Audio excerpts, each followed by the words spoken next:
Yo, yo, yo. What it do, my peoples? We're jamming this morning, man. Happy Tuesday. What up, Psych? Is there a Kobe Jack clip in each of these compilations? Bro, you and Pinky. You're just saying what Pinky's thinking, too. Yeah, there's something about cheese, dude. I don't know. There's something about cheese, dog. There's one of the clips, the other clip about the cheese is in like, I think it's year 2 clip montage 2. And it's like the cheese is like melty out the side of the sandwich and I'm like licking it. Dude, Pinky hates that clip, dog. Pinky hates that clip, dude. It's so funny. He's always like, no, I don't want to watch this. It's so funny, dude. He hates that clip. It's so funny. I hope everybody's doing good, man. He always, every time that clip comes up, dude, he's like, he talks trash about it. He's like, I don't want to see this, dude. It's so funny, man. Hope everybody's doing well, man. We got video gaming news, obviously, for today, June 4th, about to pop off. We'll do that, and then we'll play some more Ghost of Tsushima today, man. We might talk in between the news segment and playing games. We might talk a little bit of schedule. We might talk War Tales. We might do a little bit of research, do a little bit of more gauging community's interest in War Tales and just see what people are thinking about, maybe playing some of that. Maybe we try to do some of that in the midst of also maybe doing some of the gameplays that we have coming up, which is going to be heavily, I think, probably Ghost of Tsushima plus some of the Sons of the Forest, but Sons of the Forest will keep going past Ghost of Tsushima, so I don't know. We just need to see how many people might be interested in, War Tales, and how many people can actually play it, if it's cross-play, stuff like that, so. What's up, Davey? How you doing, buddy? But we'll talk about that after the news, okay? So let's get in here, let's do what we do, let's see what's going on in the world of video games, and then we'll talk games and play games, cool? Or talk schedule. Gaming schedule and play games. Let's go. Let's do this.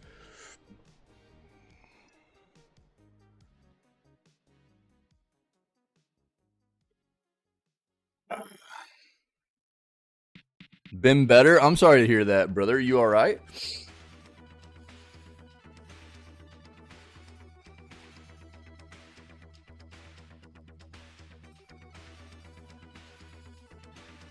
Wait. What's up, Soup? The tag game works. I feel better now.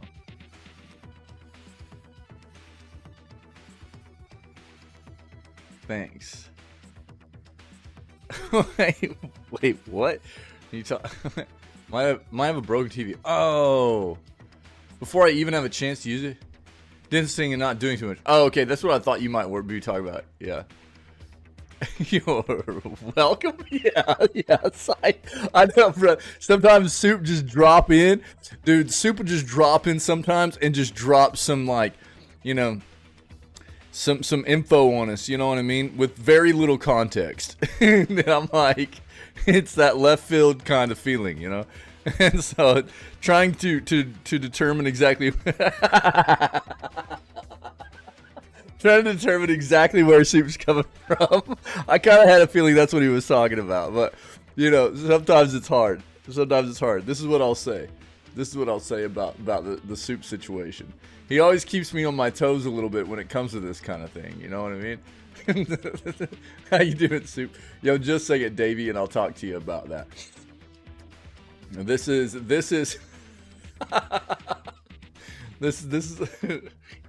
yeah, exactly, Sight. Yeah, this is about how it goes. This is a normal Soup chat interaction clip right here. This is what to expect, If you haven't seen this clip, it's pretty good. But this is about the way it normally goes for Soup, especially on like on stream start, you know, on stream start. like whenever we first start streaming in the morning, he'll just come in and he'll just drop in some information that we're not sure how it goes, you know. We're not sure where it's coming from. Where's the lead in, dude? You know. It's really funny. Soup, I'm glad it helped, dude. I'm glad it helped. Yeah. Distancing, not doing too much. Yeah. I think that that's probably the best way to play it for the information of what we were getting in regards to what was going on there. And again, I think that you know, who knows what'll happen there with that one, but there's always plenty of fish in the sea, if you will. And you never know. You never know, right? Might have a broken TV before I even had a chance to use it. Is this a brand new purchase? I had someone come to my room, try to move the box that the TV is in. The box slipped out of their hands about a foot or so from the floor and it dropped on the floor.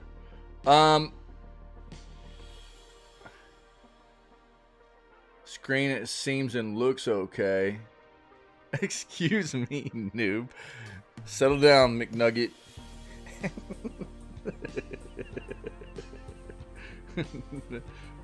Yeah, that feels bad. The thing that, at least, here's what I'll tell you. If it was only about a foot of a drop, you have to understand something about this, okay? Usually TVs are packed very well. So if it was just in its original packing, it had never been taken out, TVs are usually packed very securely. They have a lot of styrofoam around them and things like that. So if it wasn't like a real far drop or anything, it will probably be okay. There's a couple things to consider here.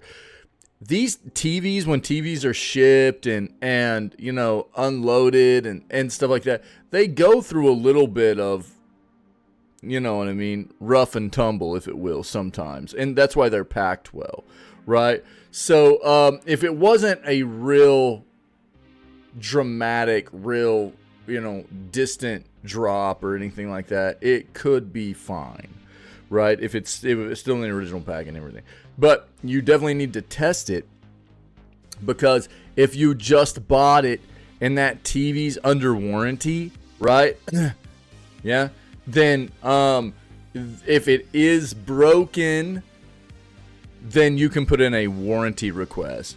Or if it's broken, you can take it back to wherever you bought it from and be like, yo, I just unboxed this and this was, it's not working correctly or whatever. You know what I'm saying? Because you'll have, like, usually anywhere you bought it from, you'll have 30 days, right? So you just need to get that thing out and test it and make sure that it's in working order or whatever. Yeah. Because how do you know whether it was that drop yesterday that made it not work or whatever, right? Well, this is usually from where you purchase it. From where you purchase it, you'll have a smaller warranty. From the manufacturer, you'll have a longer warranty. There's two separates there, right? Yeah. Yeah, so that would be my kind of advice there. Get it out, get it tested in all its capacities. Get it tested. You bought a Game Boy from Wish? It wasn't a Game Boy. It was a game girl, dude. It was a gamer girl. Got some 1001. Oh, it was like an emulator thing? No way. Is that what it was? It was like an emulator. Yeah, Davey. So you should be fine. You should be fine. I wouldn't fret too much, buddy. I wouldn't fret too much. You just need to do your due diligence. Test out the TV very thoroughly. Make sure it's working in all its capacities. And if not, you'll probably just be able to take it back to where you purchased it from, because you're within that 30-day period, and get another one, okay?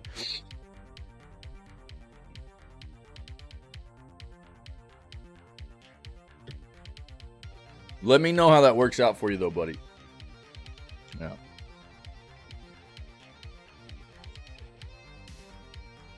Well, you wouldn't even need to ask for a repair, probably. Because if it's within that initial purchase period, you can just get a return. You'll just be able to get an exchange from wherever you bought it from. Normally, that's the way that'll work. If it was out of that initial return period from wherever you purchased it, then you would have to ask for like an RMA or something from the manufacturer. Yeah. Right. Right.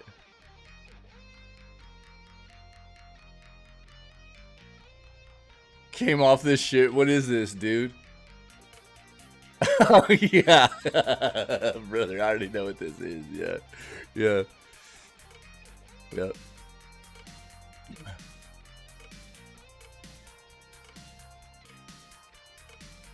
Yeah, I wasn't going to. Yeah. Thanks, Ike. Thanks. Yeah. Yeah. Appreciate it. That's why I figured it was going to be one of those shipping cargo container things. So, good, Soup. Sounds like Soup's having a better day. Love to hear it. Davey, I think you'll be okay, brother. You just got to get that test done and make sure everything's, you know, running correctly with the TV. And if not, I think you'll still be fine. It'll just be kind of a process of, you know, having to go through getting it returned or whatever, or exchanged. But it'll be all right. I think you'll be all right, buddy. All right, let's get in this. You guys ready? Let's do this video gaming news stuff, man. Let's see what we got here.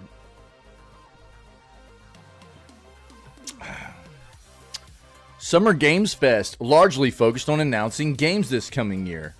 I would love to see Summer Games Fest show mostly gaming content and a lot less Jeff Keighley, you know? I think most people feel like that now. Jeff Keighley needs to be just done away with. He is just so cringy to watch anymore.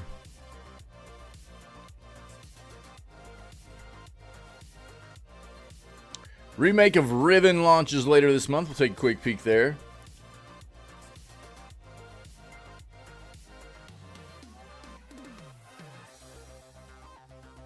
Hey, Syank, did you ever, were you able to find out whether or not Wartels is something that would run on whiskey for you?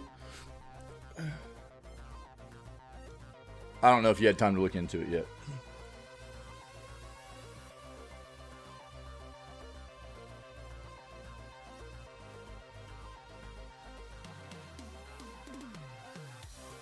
Looks like Prime Video is now adapting the Yakuza franchise after the success of Fallout. Yeah, I didn't figure you probably. It's fine, brother. It's fine. Don't worry about it. We'll talk. We'll keep talking about it. I'll try to put a poll up in the Discord and see how many people are actually interested. It was just we've only had one day right now. I didn't expect that. I just didn't. I just wanted to ping you real quick and see. So it looks like Yakuza is going to be coming as an adaptation to Amazon Prime now. We'll keep track of that.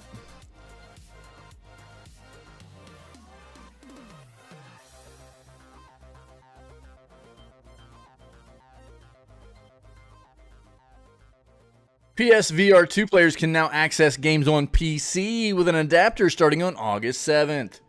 There you go.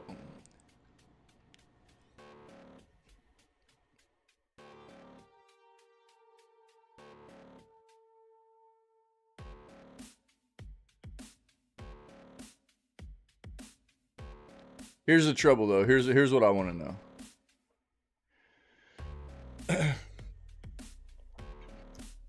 How much is PSVR 2? It's like $500 to $600 US, right?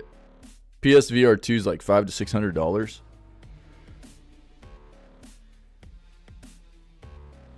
I think so.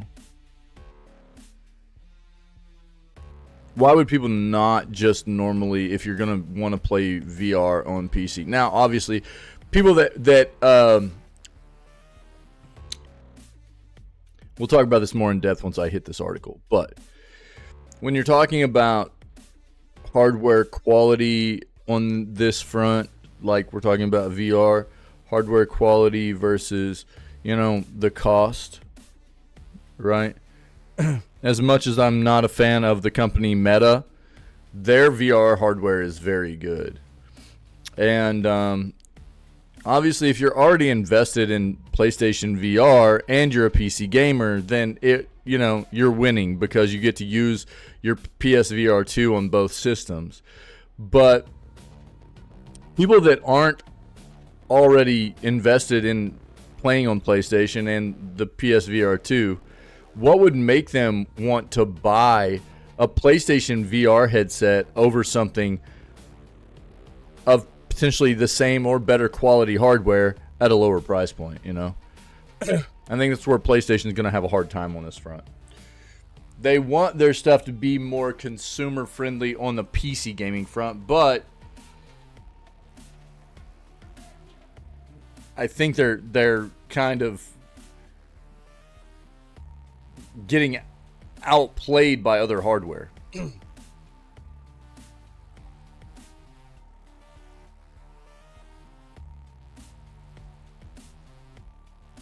Uh-oh.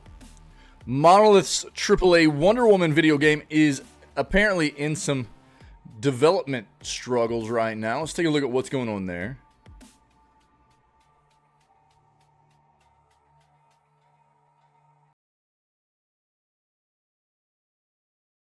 Because we're coming across all these Summer Games Fest articles, which is appropriate, right? All the summer showcases are upon us, right? You can find it in our schedule. Down here at the bottom, there's a tab. 2024 Summer Showcases. This shows when they're all happening. And about any of these, or most of these, majority of these that fall within our normal stream time or close to it, we will be watching together, okay? So, like, bro. This coming Friday is going to be a long stream, guys. Because, like, I'll tell you.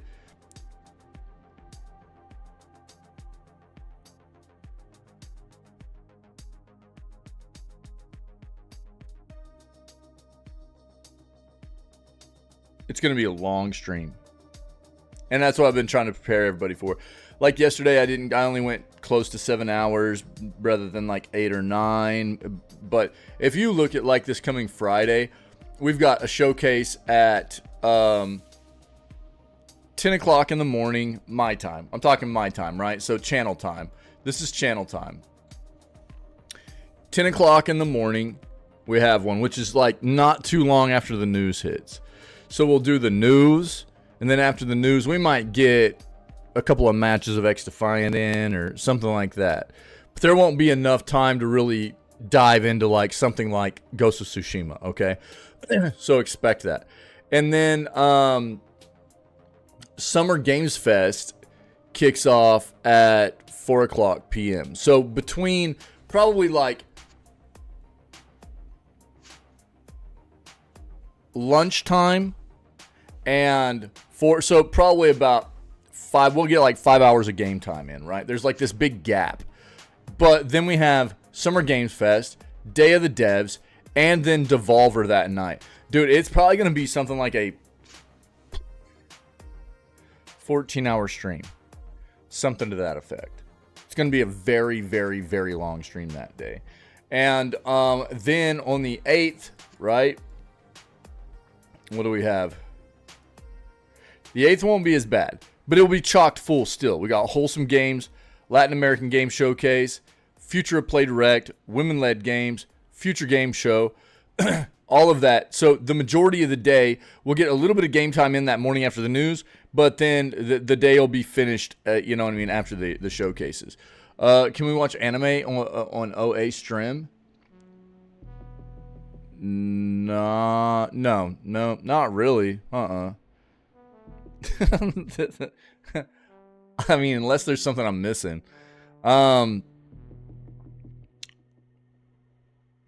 Xbox Game Showcase the following day on June 9th, right? We've got starting at noon. So we'll get a little bit of game time in after the news that day, but then we've got from noon all the way through 3 p.m. and whenever this ends. So it's going to be, especially this coming Friday, it's going to be super, super long.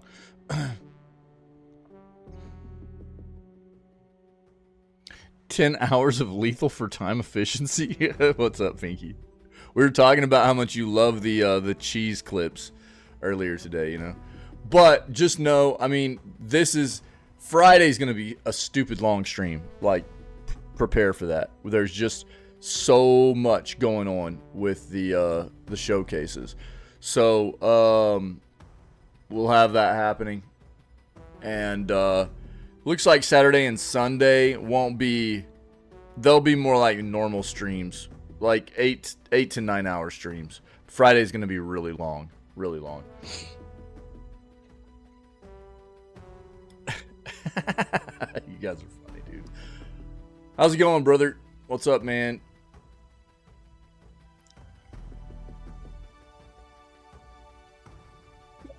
That's the seaside.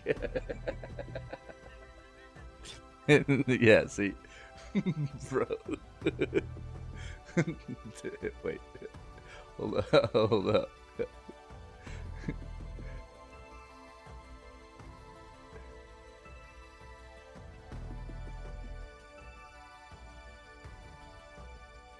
Where is he?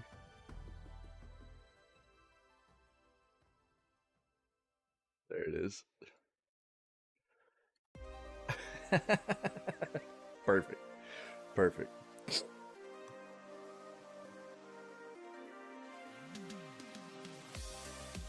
Hopefully the showcases will be good, man. I'm not looking forward to having to listen to Jeff Keighley, but it is what it is. Cyberpunk 2077 sequel project Orion should focus on sub-genre explored in game. Interesting. Okay. Yep. Well, that's what we were just talking about. Yakuza series has been announced as an adaptation now for Amazon Prime. We'll see how they do with it.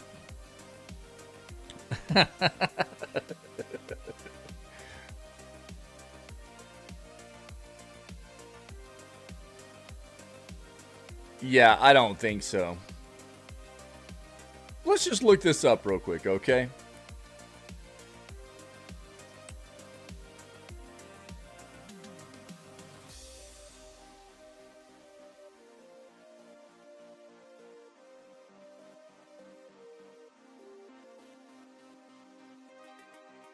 I love these articles.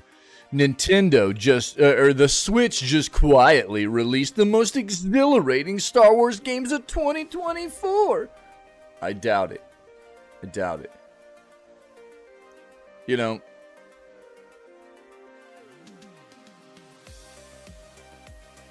especially when, I mean, not that I'm a big fan of Ubi, and I don't trust Ubi that much, but they do have the Outlaws game coming out, Star Wars Outlaw.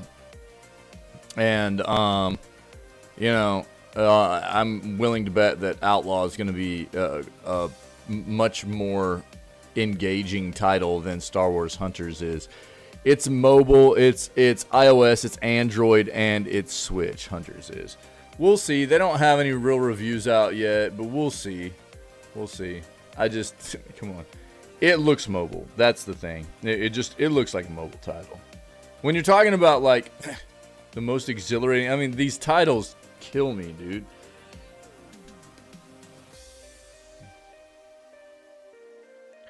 I am mobile. I get around, dog.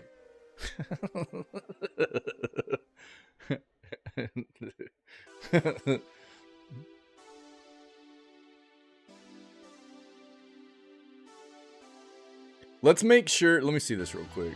Summer Game Showcase. Accessibility Summer Games Fest. Day of the Devs. Devolver. Wholesome Latin Future. Women-led Future Game Show. Wait. Do we have Future Game Show in there?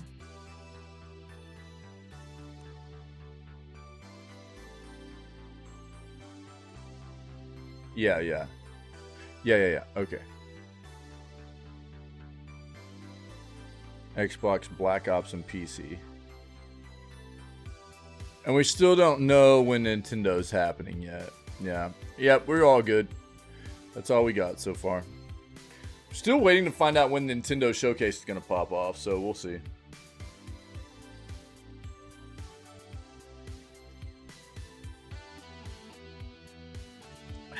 I went a bit nuts this morning, so you're in the Ashlands now.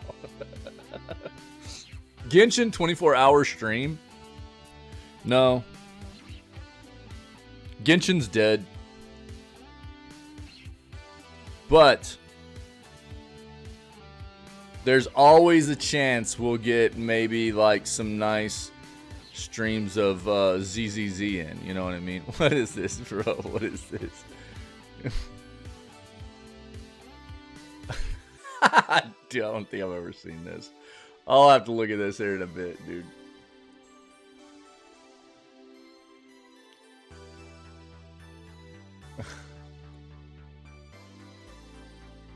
I am interested in trying Zenless whenever it hits, dude. So we've got a month from today for Zenless Zone 0 to hit. And you know, we'll see what's up. We'll see. Yep.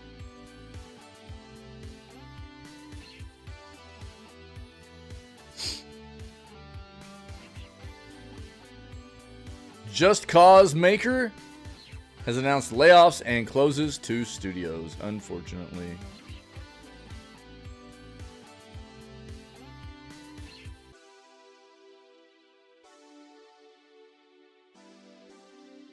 Game Pass rumor claims one of 2023's most underrated games coming soon. Let's see what they're talking about there.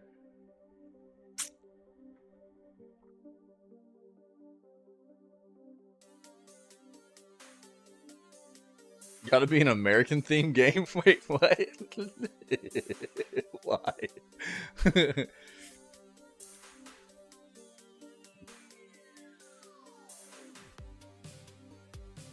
Looks like there's a new League of Legends patch coming out for all you League fans. You know what? This is probably something for Murdoch here. We'll pull it up. Murdoch's our League, resident League player. Oh, for July 4th. Nice. Yeah, there you go. That makes sense, yeah.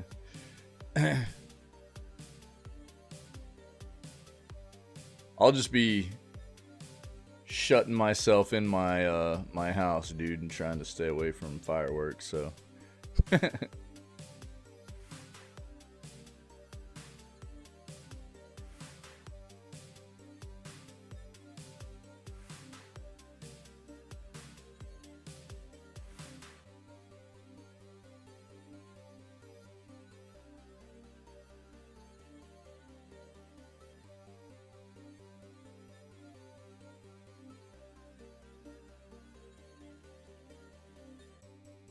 What exactly is Silent Hill? I'll tell you what Silent Hill 2 isn't. It isn't looking very good. Jeff Keighley tempers expectations ahead of Summer Games Fest. I don't think anybody expects a whole lot out of you. But yo, here we go. Oh, Jesus. Is that a... Bro, what is happening? Is that an indicator that we're supposed to be playing shooter games today? Nah, we're going Ghost of Tsushima.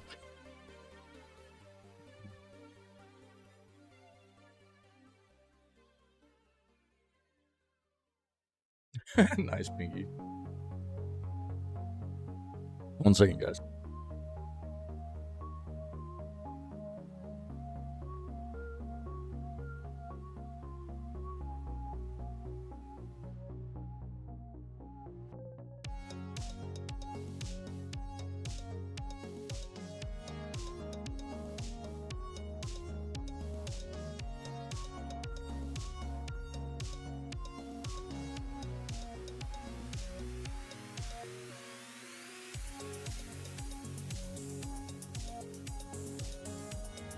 Apologies. Nice try, everybody. Get the random motes in there, man.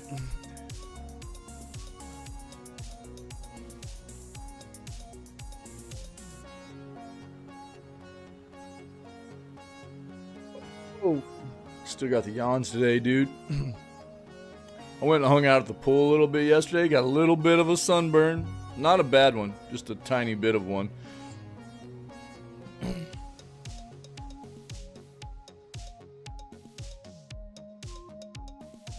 New Metal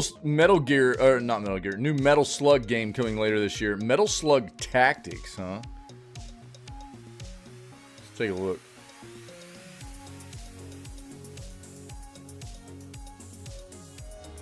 PlayStation says Astrobot will not feature microtransactions. Why should it? This is what's so bad. This is the world that we've, has been built for us now. Predicts phone game. It's maybe not a bad call there. Yeah, I know. Yeah, we'll see. I got it pulled up. It's so sad that, like, whenever we see games that we never would have ever expected in years past, to have had any transactions in them at all anyways. Talking about these, like, nice, chill little single-player campaign types of games, stuff, something like, Astrobot. That now we have to get hyped up about them not having microtransactions, It's wild. Nice, Davey. So, like, everybody's always worried now about every game that comes out. And so the developer, what's weird is that it's like a plus for the developer to be able to say, this game won't have microtransactions, It's wild. Yeah, we just talked about that, Soup. Thanks, buddy. We just talked about it. It's all over the search today, dude.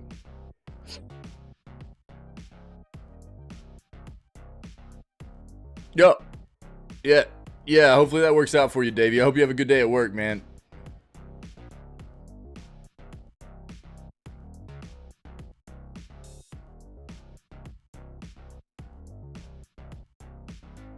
What game was boring? Talking about Stellar Blade? Yeah, told you. Talking about Suicide Squad? Told you.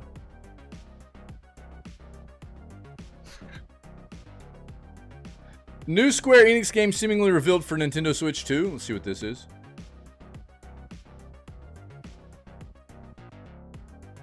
No!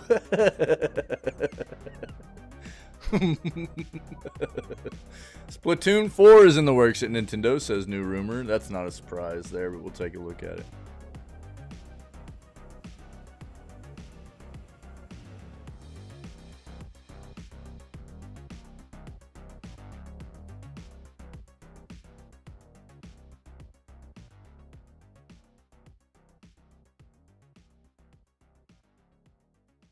Yakuza. I never played any of the Yakuzas, but there are a lot of people that love them. What I will say is what was disgusting was, so Like a Dragon Infinite Wealth came out, right? And they actually paywalled New Game Plus in that game.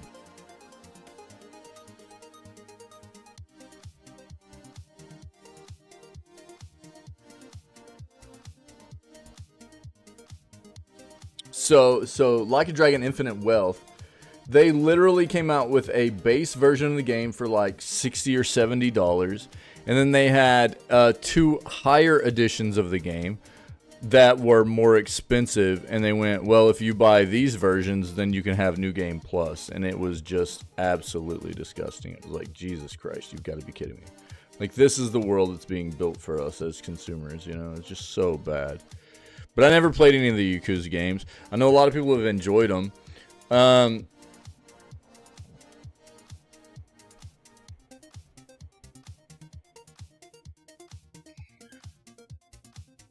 Was Banter Tango ever change or stop? Gotta up the game, guys. Yeah, I don't know, dude. And Pinky, I don't know which new game it was, but the devs advertised it won't even have in-game shop. All the extra stuff will be in the form of DLC. Some Warhammer game? That wouldn't surprise me either. Who's doing a bunch of the Warhammer stuff?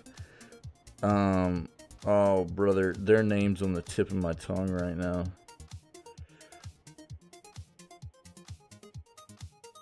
Oh, dog.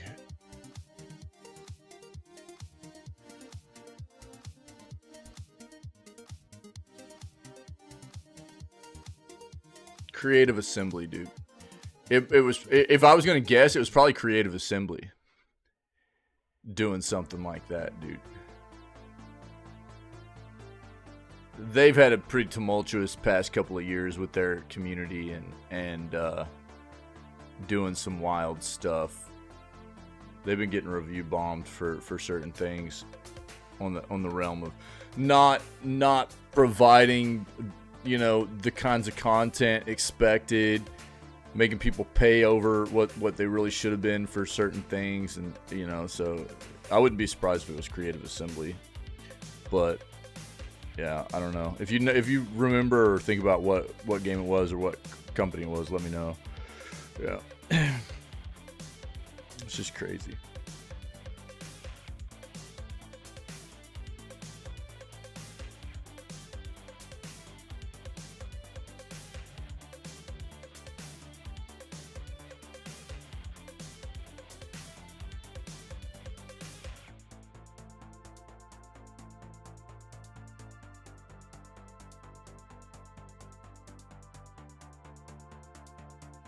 Nobody's even playing Genshin anymore, are they?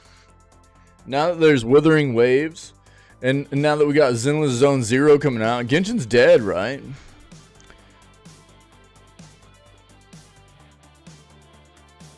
Pretty sure. He'll hop on there every once in a while. Basically, it's like every time there's a new season, he'll hop on there and just grab some of the really easy, like, summons, you know? That's about it. Yeah. He hasn't been real invested in it in a while. He's liking Withering Waves, though. Yeah. But, I mean, here's the thing. Preparing for some big expansion tune. Well, didn't they just have one within the past, like, 6 to 8 months, which was like their whole underwater thing, right? I'm pretty sure. I mean, I don't really think Genshin's going to be dead. I think it's got a decent player base. I'm really just trolling Soup a little bit. But, I mean, I think this is what you do have to expect, right?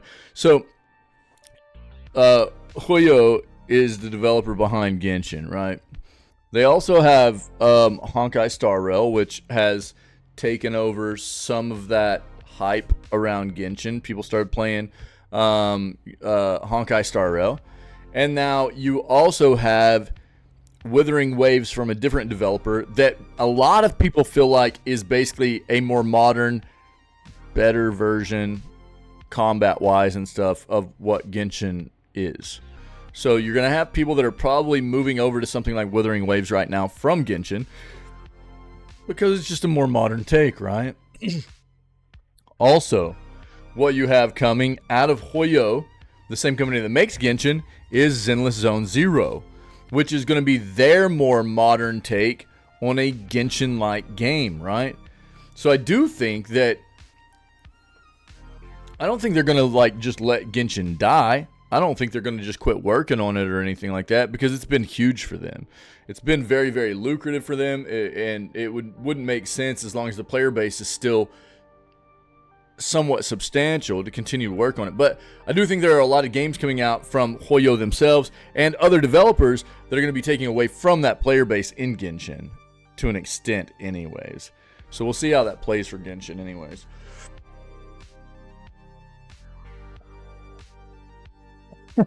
yeah, I think, yeah. So we'll see what happens. But I mean, Zenless looks pretty dope, man. I'm excited to try that.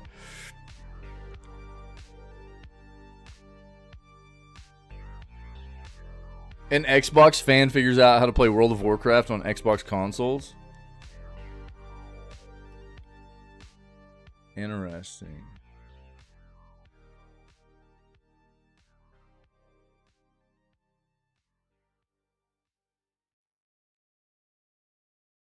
Oh, excuse me. Steamforged announces acquisition of Iron Kingdom's IP from Privateer Press, including War Machine. Let's take a look at that.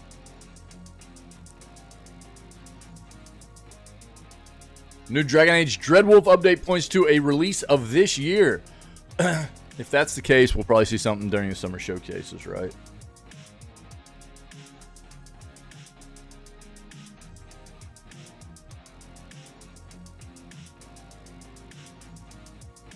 Your NVIDIA graphics card will soon be able to help you when you're stuck in games. All right, let's stick with this, man. Just Cause maker announces layoffs and closes 2 studios. It's still a terrible year for employment in the video games development industry. I would say that's an understatement. We are just now hitting halfway through the year, and we have, let's take a look real quick. We are about to eclipse, if we haven't already, the total number. We're almost there. Almost there. Yeah. So this is the total number of layoffs this year, 10,200, versus what we had last year in totality. The entire number of layoffs we had last year was 10,500. This year we're at 10,200, and we are not even a full 6 months into the year yet. Not even a full halfway through the year. So we will eclipse the total number of layoffs last year. And if you remember, it was, everybody was just blown away, if you will, flabbergasted by the fact that we had this many layoffs in the video gaming industry last year in its entirety, and we are about to eclipse this within before we even hit halfway through this year, right?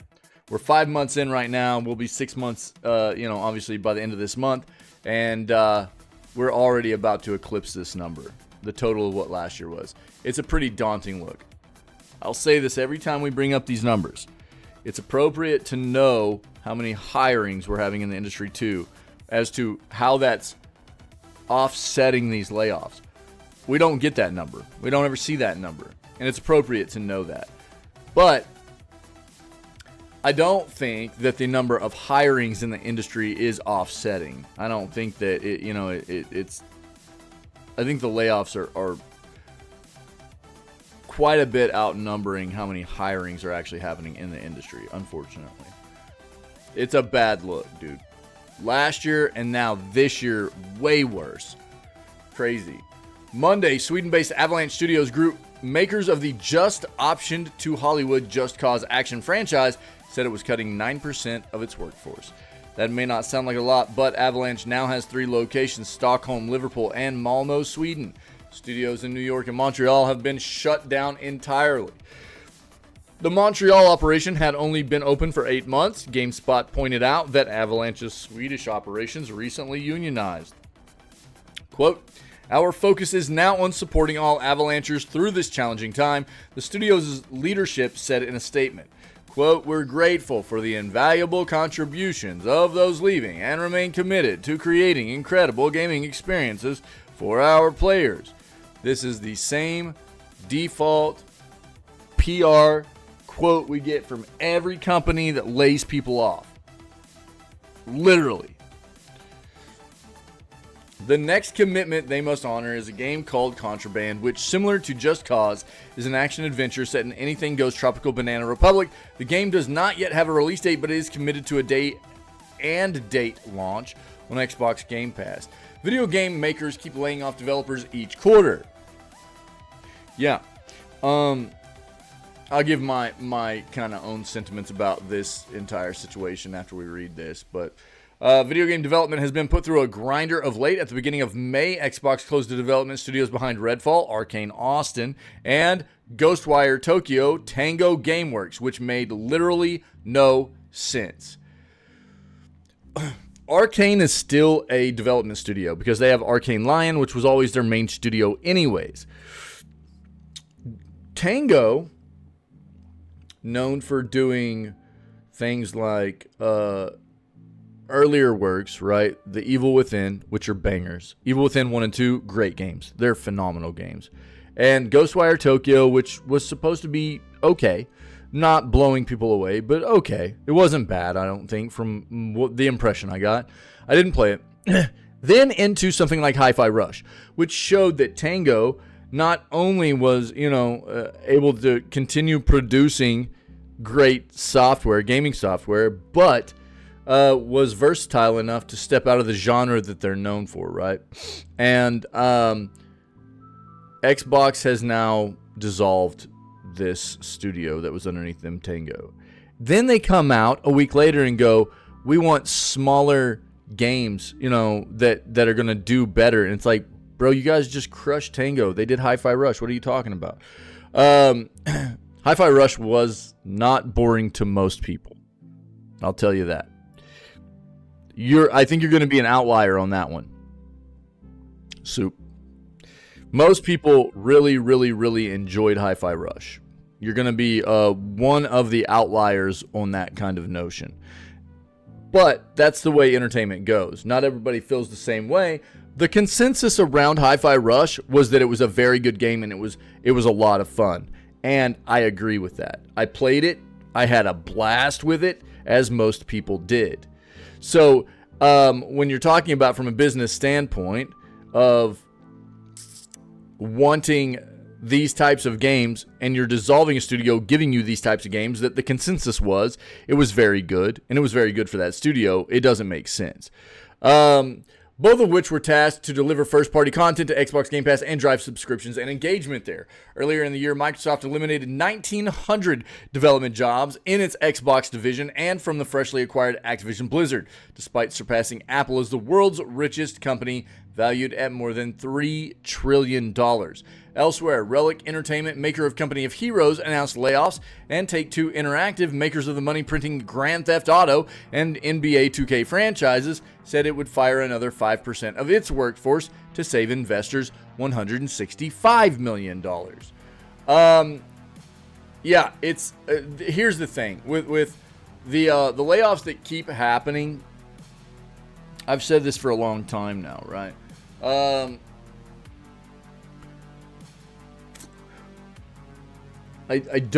not going to be, blind to the fact there might have been some bloat higher in the industry because of the pandemic back in 2020, and because on the software side of things, it got kind of nuts. Everybody was staying at home. Everybody needed a way to engage with other people, and it was just very, very easy for people to get engaged in communities in the gaming side of entertainment. And so gaming got like nutso big, right? So there's going to be a little bit of probably some overhire. But the thing that doesn't make sense, right? Here's what doesn't make sense. When you want to talk about looking at numbers, you look at numbers in the industry. The video gaming industry as a whole has continued to be more lucrative and profitable year on end. And I'll give you an example. Towards the end of last year or the beginning of this year, we had Sony laying off a bunch of PlayStation, under their gaming branches. Sony was laying off a bunch. And then they come out a week later and go, this was the best year. This is another record-breaking year for us at PlayStation. And it's like, that doesn't make sense. Mass layoffs for you guys and your record-breaking year at PlayStation, And it seems like a lot of these companies are doing that kind of thing. And it just doesn't compute, dude. It doesn't calculate. It doesn't make sense.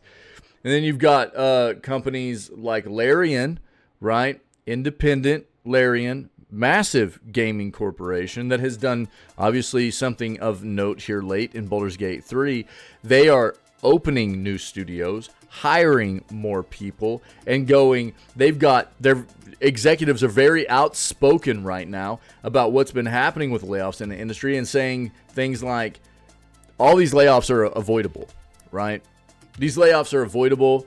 It literally just comes down to the fact of mostly, these big corporations that are having mass layoffs are just money greedy. They don't care about their employees. They don't see anybody as an asset. They're just trying everything to do anything they can to take care of stakeholders. That's all they care about, And I mean, it's quite obvious, to be honest with you. It really is. Now, don't get me wrong. There's always going to be a matter of these companies taking into consideration holding, or trimming a little bit of the fat, if you will, right, in their companies. There's going to be, from the top down, these review processes for employees of who is taking care of business and who isn't. And if you're not doing your job, you're not meeting the expectations of what your job is and those performance expectations, you have to expect that there's the potential for you to get fired. These businesses always go through this process, but that's not what this is, right? We're talking mass layoffs where we're getting the same default bullcrap, smoke blowing excuses from all these companies. And when you have companies like Larian coming out and going, there's something wrong in the industry, and basically proving a bunch of us right that have this inkling that this is all about greed, it's hard not to believe it, man. It feels bad. It feels terrible. Obviously, a lot of this, the video gaming market, also the video gaming industry is very volatile, right? I mean, I don't think any of us are blind to that. It's a very volatile industry. If you're a company that has not been able to produce some consistently quality products out there, then you're probably going to suffer a little bit, which is why Arcane Austin, sorry, but Redfall was balls. That game was trash. And I can understand why maybe Microsoft saw that it was time to get rid of that division of Arcane, right? That's exactly what I'm saying, Pinky. Like, hiring bloat, I don't think that can be the blame for this because of the pandemic. That's exactly what I'm getting at. You know what I mean? When a lot of these companies are trying to, use that as a scapegoat still, it doesn't make sense. I think that to an extent, there are probably some companies out there that did hire too much. And maybe there's some of those companies that did the very best they could to hold on to as many of those employees as they could. And they've come to the realization that it's not going to work out like that. They had to eventually let go of some people because it just, came back down to reality a little bit for what was going on in the industry for them in particular, right? But for the majority of what's causing all these layoffs 4 years later, absolutely agree, dude. Absolutely. And so this has kind of been my sentiment the whole time. And again, if you're a game developer and you're not, you don't have good products out there, or you haven't been able to come up with a good product in the past few years or whatever, and you're probably drowning. But that's always been the case in the industry, right? Companies die off, new companies come in. It hasn't resulted in mass layoffs. It's just the nature of things in this business, in this industry, right? So there's the companies that die off and the companies that come in and take their places, and it's the cycle of life in the industry, right? I mean, it's like a regenerating process, almost like a forest fire, right? Companies burn out, companies die, and then new life springs in to take their place, right? But that's not what this is.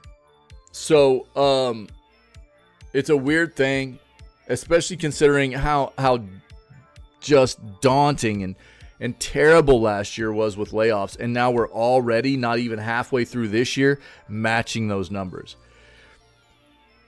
It doesn't make any sense, other than the fact of a lot of these big giant corporations are just greedy. They're just greedy, and they don't look at employees as assets. They don't, you know what I mean? I don't know. It seems really weird, and it sucks to look at it that way. There's still some good ones out there. Like I said, Tango, or not Tango, but Tango was good, but rip Tango. Like Larian, stuff like that. You're printing Pikmin 4 stuff? Let's go, dude. But I mean, how long have we been talking about how good Larian is and how we need more companies in the industry like Larian, right? But the majority of what we get are the corporations that are just scummy, terrible. You can tell they don't care about content. They forgot why they got where they are. They're riddled with business-minded people that only see money, only see dollar signs. They don't know anything about what it means to be a truly committed and like video gaming corporation. It's weird, man. I don't know. It feels bad, man. It feels really bad. But this is just more of the same that we keep getting week in and week out. Xbox Game Pass rumor claims one of 2023's most underrated games is coming soon. A new rumor has claimed that one of the most underrated games that launched in 2023 is about to hit Xbox Game Pass. By all accounts, 2023 was one of the best years for video games that we've ever seen. This is what makes what we were just talking about even worse. 2023 was incredible for game releases. It was a year like we had not seen in probably the past 2 decades. It was phenomenal. The amount of like high 80s to 90s rated games across the board was mind-blowing. And yet we were still dealing with all those layoffs, you know? In fact, it could be argued that so many games released this past year that it was basically impossible to experience everything that there was to enjoy. Luckily for those on Xbox, it sounds as though a new opportunity could come later this month that will make Square Enix's Octopath Traveler 2 easily accessible. Really? According to Xbox Insider Ecstasis, Square will be releasing Octopath Traveler 2 on Xbox Series X and S later this month. Being simply released on Xbox consoles, the Octopath sequel is said to be launching right away on Game Pass. Previously, Square announced that Octopath Traveler 2 would be coming to Xbox hardware, but said nothing about an addition to Game Pass. As a result, it seems that this could be a surprise announcement that Microsoft could be making during its upcoming showcase. Yeah, Metacritic the game has an 86. Users have given it an average score of 8.6 out of 10, which is an 86 out of 100. So, critic reviews lining up with user scores. Very nice. I think what that tells you is that you're probably in for a very good experience with Octopath Traveler 2 if that's a genre of game you like. This would be a pretty major boost to Xbox Game Pass for the month of June and would surely strengthen the platform by a substantial amount. They've got, if you don't know what the game is, there's a trailer here. Most of us know. I'm not going to watch it, but I will link it in case you guys are interested, okay? But that's good news for Game Pass subscribers. It's Octopath Traveler 1 and 2 are supposed to be banger games, dude. There you go. Where is Murdoch hanging out yet? I don't see Murdoch yet. Let's hold on to this one for a second so we can see if we get Murdoch in here. That's Murdoch's jam.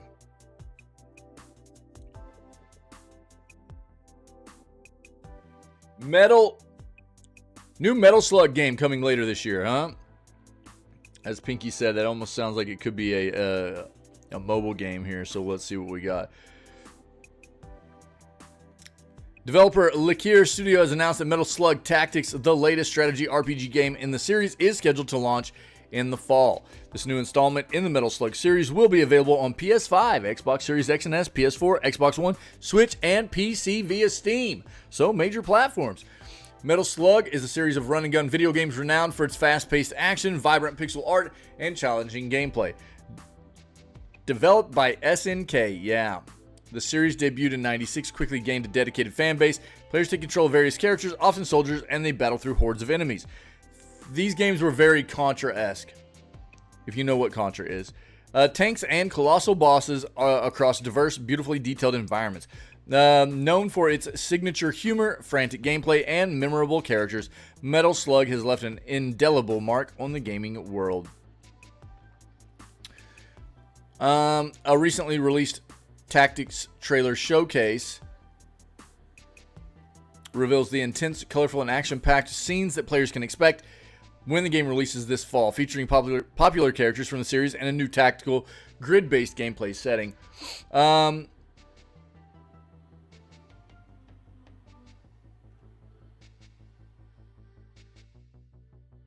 to the game's Steam page, I'll pull it up, we'll watch it in a second. Metal Slug Tactics will merge action, arcade action with roguelike tactical thrills, providing a twist on the traditional Metal Slug shmups formula. Players will dive into intense combat zones, engaging in strategic battles and unleashing powerful special attacks. As players lead their squad to victory, they will accumulate experience to unlock new weapons and perks, enhancing their team's firepower and tactical skills. Strategic gameplay elements include determining the best weapon loadouts and mods, launching simultaneous attacks using the sync mechanic, and calling in reinforcements like heavy artillery and airstrikes. Additionally, the campaign will take players through handcrafted maps, presenting numerous challenges and opportunities to learn and adapt their strategies. Apparently, this was originally slated for a 2022 release. Had some delays, obviously. Let's pull this up, though.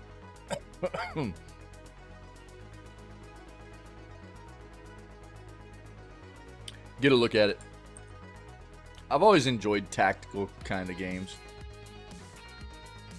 Metal Slug Tactics.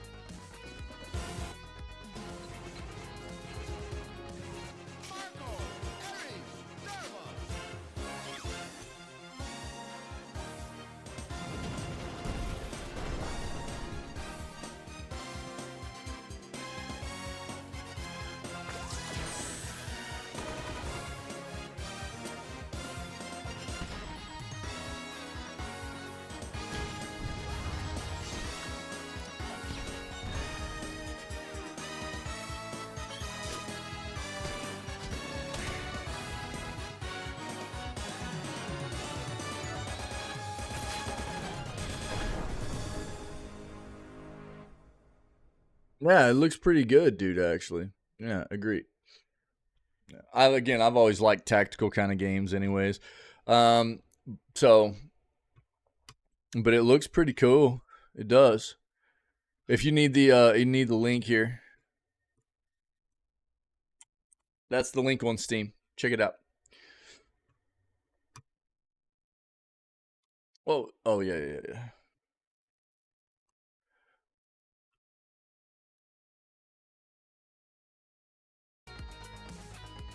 So, new Square Enix game seemingly revealed for the Switch 2. Will Visions of Mana come to Nintendo's next console?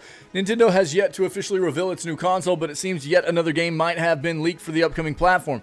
Now, here's the thing.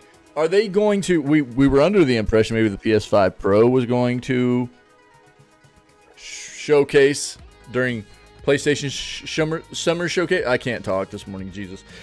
During PlayStation's Summer Showcase, and they didn't do that, right?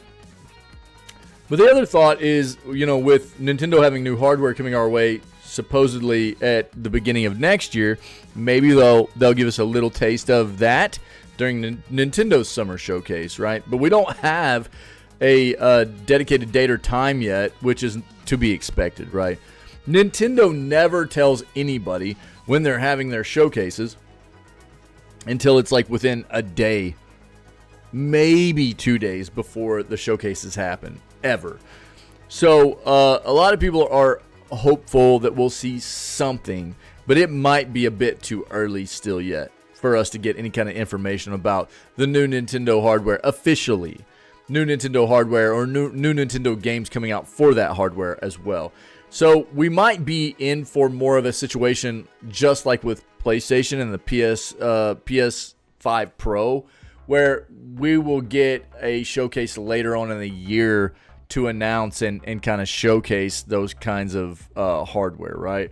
But according to the leaker Midori, Square will be bringing Visions of Mana to the new system. The game is currently slated to release on PC, PS5, and Xbox platforms later this year. While Square has not made a Switch 2 version official, it would make a lot of sense. Last month, Square announced that it was pivoting towards more multi-platform releases for its games, and the Mana series started life on Game Boy and the Super Nintendo.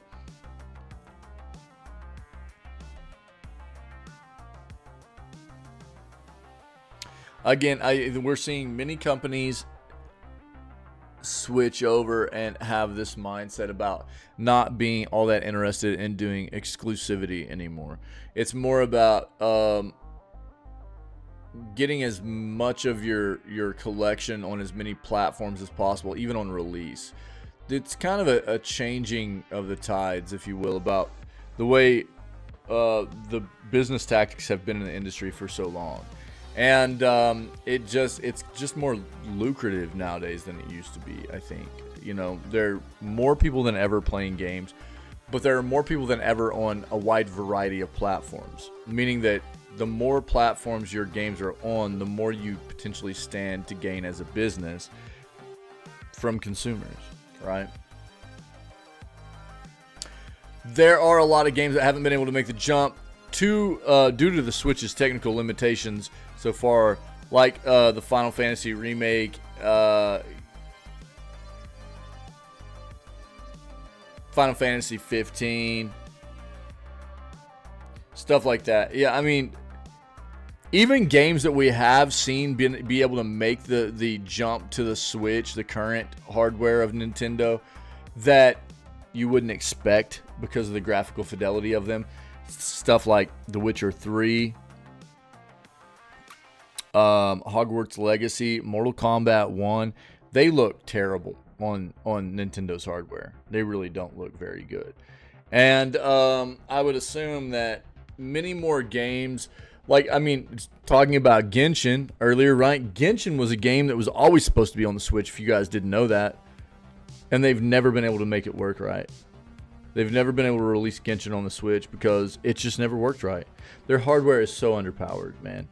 And so I think finally a lot of developers are looking at what's coming for the new Nintendo hardware and the Switch 2 or whatever it'll be called, and realizing they're going to finally be able to take a lot of these games that they wanted to release on Nintendo's platform, and it'll be an easier process. Now, here's my issue. How long before the new Nintendo hardware is in the same position as the current Nintendo hardware is in, right? For a lot of these developers. Because right now, we're talking about new Nintendo hardware coming out, and it's going to be somewhere along the lines of performance-wise between a PS4 and a PS5, right? Oh, yeah, Pinky, yeah. And as fast as everything's moving and technology's evolving, and we know that the gaming industry evolves at a very rapid pace as well, Nintendo's always had trouble on this, or not always, but especially since past few generations, right? Past few generations, they've had some issues with being able to keep up and have some of these more powerful developed games be put onto their platforms, because it just doesn't play as well. It's either you're just not going to work, or it's got to be just really, really, really dumbed down for their platform. And how long is it going to take before the new Nintendo hardware, they find themselves in the same predicament, right? Their hardware is always very inventive, and like the Switch is gonna forever be iconic, and they get away with letting their hardware kind of sit and not be upgraded for a lot longer, because they have so many good proprietary first-party games that people just love, right? All the Mario stuff and things like that you can't play on any other platform. That's why they get away with it.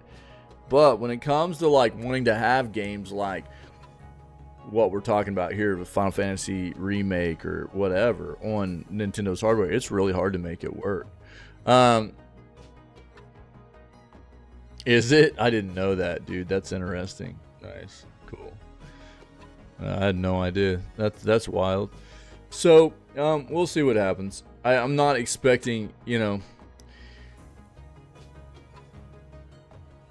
I'm expecting the first few years of the new Nintendo hardware to be very nice, for a lot of developers to finally be like, oh man, we're finally able to put a lot of the games, that we wanted to on Nintendo's platform.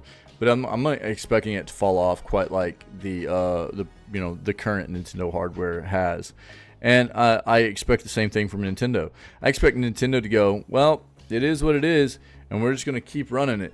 We're just going to let it ride out for 7 or 8 years while it feels old and dated and you know, I don't know, because that's what they've done, and I you know, I can see them doing it again, but we'll see what happens. Splatoon 4 is in the works at Nintendo, a new rumor says as well. Nintendo is in the process, rumored, of working on another installment in its Splatoon series. I don't think that should be a surprise, right? Likely that of Splatoon 4. Over the past few years, Splatoon has become one of Nintendo's most prominent new franchises, following the release of the original Splatoon in 2015 on Wii U. 2 follow-up series in Splatoon 2 and 3 came to the Switch in 2017 and 2022, respectively. Now it sounds as though Nintendo has further plans to continue the multiplayer shooter series on its forthcoming new hardware. A new project codenamed Spiral is said to be in development within Nintendo. Upon learning of the existence of the project, Midori says they began researching further to determine what exactly this game is. Led them to discover that Spiral is very likely to be the current codename for Splatoon 4. Again, grain of salt here. When you talk about Nintendo coming out with new hardware, there are things to be expected, right?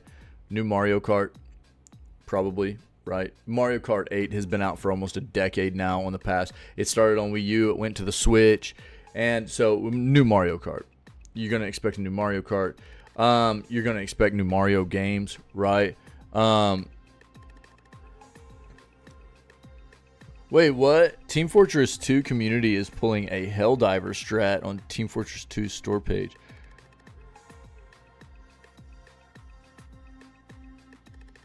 In what way, dude? What are they doing? You know, you would expect. I mean, we've already heard rumors that there's a new Zelda game being made for the new hardware. There are going to be these iconic games, you know, that are associated with Nintendo. And, you know, is there going to be a new Smash game? Is there going to be Donkey Kong? Is there, you know what I mean? There are a lot of things on that front that, dude, when are we going to get a new Star Fox, you know? So, with new hardware coming, there's, I think, things to be expected, and there's things to be hoped for, right? And so people have been waiting for new Nintendo hardware for a long time. Splatoon is definitely one of those titles that is to be expected. It's been big for them, right? It's been really big for them, so you kind of expect that to happen. Reviews are going down. Oh, why? What happened? So it's getting review bombed?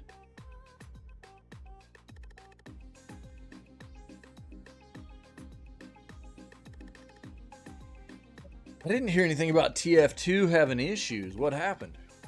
So we'll see. We're getting so many rumors about what's in development for the new Nintendo hardware, and I think that it's just kind of being left. Yeah, they're not working on it. I mean, nothing happened to it for years. Hold on, I'll talk about it. So, we'll see. We'll see what comes for this, right? I mean, you got new hardware coming out. You know Nintendo. We know for a fact that Nintendo has had internally and partners, software development-wise, working on new games for the new hardware for quite some time. And we'll find out soon enough what's coming, you know. Obviously, we're already getting some leaks and stuff like that. Let me see this, dude. Now that we're friends again. Holy moly! Okay, look who it is. Yo, hey, sorry I didn't get back to your message on Discord. But yo, True007 just resubscribed for 15 months. Good morning, my beautiful peeps. I have missed you all so much. Love hearts. We missed you too, dude. I figured you were busy with baseball. Thank you so much for the resub, my friend. 15 months, holy crappers, insane. GG's, congratulations on the baseball championship. Was this like a regional or a state thing? What was going on? I'm not mad at you. I was just making sure you were okay. And I usually, you know what I mean, you're very active in here, and I just hadn't. But I figured you were busy with baseball stuff. Yeah. So I just wanted to make sure you were good. That was it. Just reaching out and make sure you were okay.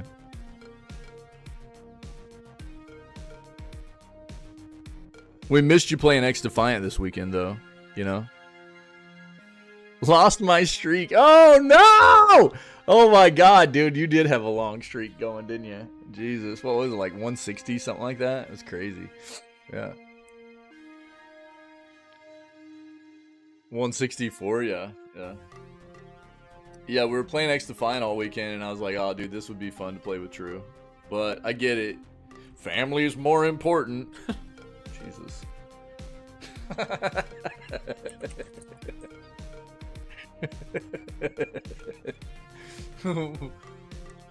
Oh yeah, it is, dude. Yeah, they're bombing the crap out of it recently. Yeah. Well, I mean, look, dude. Okay, so,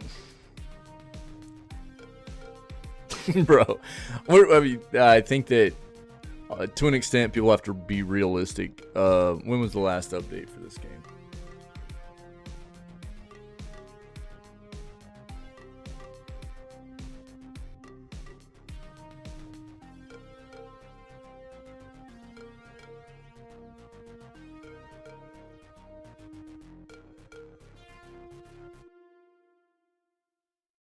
'16 or 2018. Yeah, so I mean, you're talking about they were still maintaining it into a decade later, you know. Oh, are you really? Up in PA for a showcase tourney. Interesting. Back up there this weekend, but it's time to Philly. Jesus, dude, you guys are really ramping up, aren't you? Crazy, man. Well, GG's, Telly Kiddo, I said congratulations. You know, that's awesome, man. It's awesome. They got to be elated right now, you know, just like head over heels, man. Yeah, I don't doubt that. I don't doubt that. I think, you know, but as a business, right? As a business, and where how long this has been running for them, and I think we know they're working on other games, right? Yeah, for sure, true. Yeah, I'm just glad that everything's good. That's all, you know. Yeah. Just glad everything's good, man. I know that it's super busy and it's got to be exhausting and everything, man. So, you don't worry about us, man. I just hadn't seen you in a few days and wanted to make sure you guys were okay. So that was it. Just making sure you were all right. You guys do what you do, and keep on pushing. We'll be thinking about you guys and hoping that the baseball continues to go well. On the realistic side of things, obviously we know that Valve's working on other games and other shooter games, right? So, I mean, for a game that released in 2007, we're talking, what, like 17 years old now, something like that, right? I'm not taking away, I mean, this is always the big debacle for people, right? This is the big debacle of,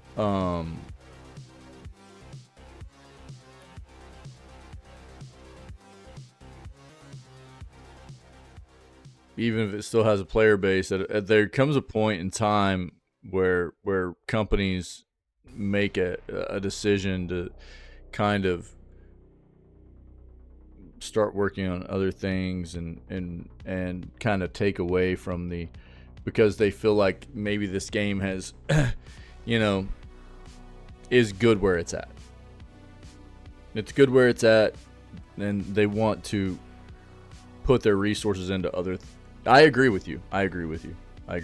It does seem like that's the case here, and if they hadn't announced that, then it seems like they're doing a disservice to their community, right? It does. I agree with you 100%. Yep. If they're gonna let the game just stay stagnant where it's at, they're not gonna continue to update. They're not gonna continue to add content or anything like that. Or even if they're gonna ramp that down, let the community know. Right, because if they're working on other things, they don't have enough resources to continue to commit to a game that they feel like has maybe gotten to a good point that they're ready to just let it be what it is, let people know. That's what you should be doing. I agree with you 100%, buddy. We appreciate you, True. Yeah, but that's exactly what I was getting ready to say as well, Pinky.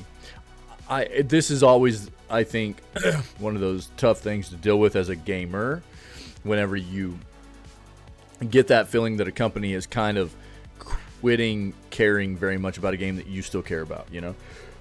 And especially if they're not being openly communicative about what's going on. So I know that feels bad, and that sucks, but it does almost seem like that might be the case here, right? But they should be telling people, yeah, instead of leaving people like out to dry regarding the situation. So, but you can see it, boy. Yeah, it's getting actually dumped on right now.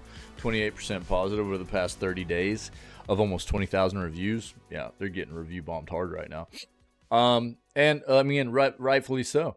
You can't expect a community that is as dedicated to a game like this to continue to just sit idly by and not voice themselves if you're not taking care of them, right? And I'll say this. As much as I've liked Valve over the years, I've seen a few things here lately that are a bit off-putting. Like the stuff with CSGO, renting skins for CSGO. Puts a pretty bad taste in my mouth, you know. We've got an article up on YouTube about that right now. Seeing things like this doesn't feel good, because if they're not communicating this kind of thing to the community and the game, you know, the player base, that feels bad, right? So I agree with you, buddy. I agree with you. Yep.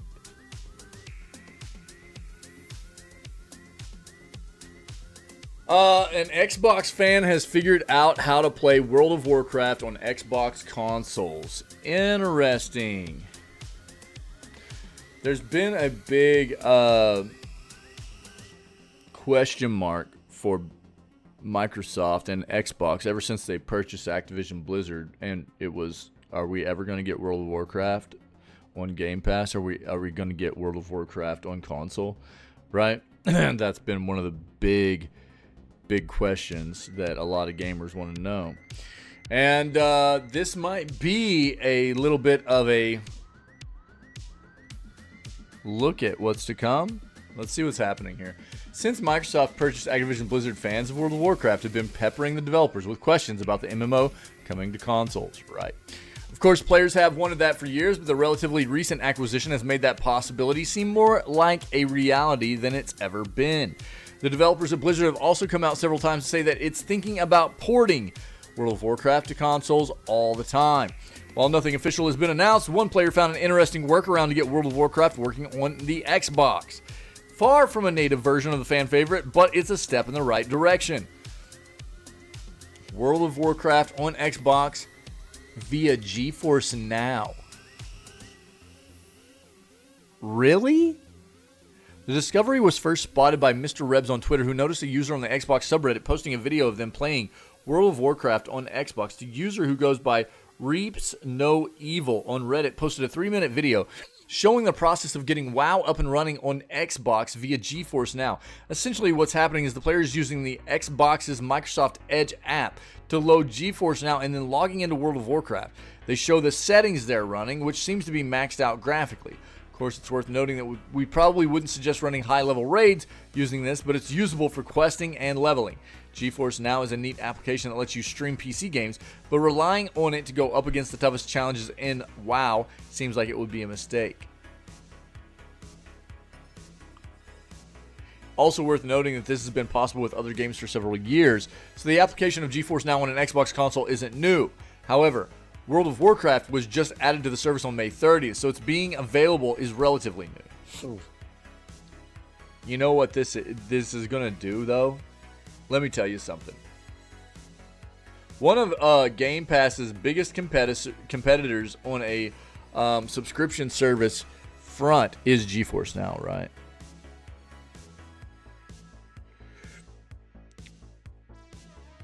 So if Game Pass's biggest competitors on that front is GeForce Now, and gamers have found a way to allow playing on your Xbox through GeForce Now, play WoW. This is going to be a big catalyst, I think, for Microsoft to go, we now have to make this work on our streaming service for our consoles. I think so. Because anybody that's a WoW fan that also is an Xbox console owner, an Xbox console fan, they're just going to start going, well, I need GeForce Now instead of I need Game Pass, right? We'll see what happens here.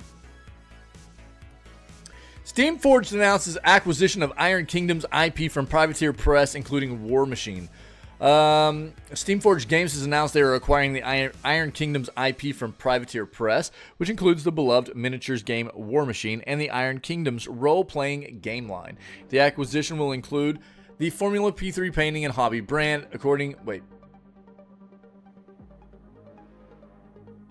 This is just going to be...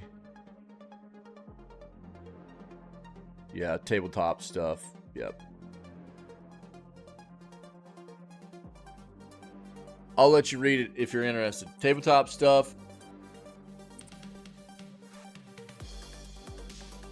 Xbox and Nvidia will kiss and start a collab.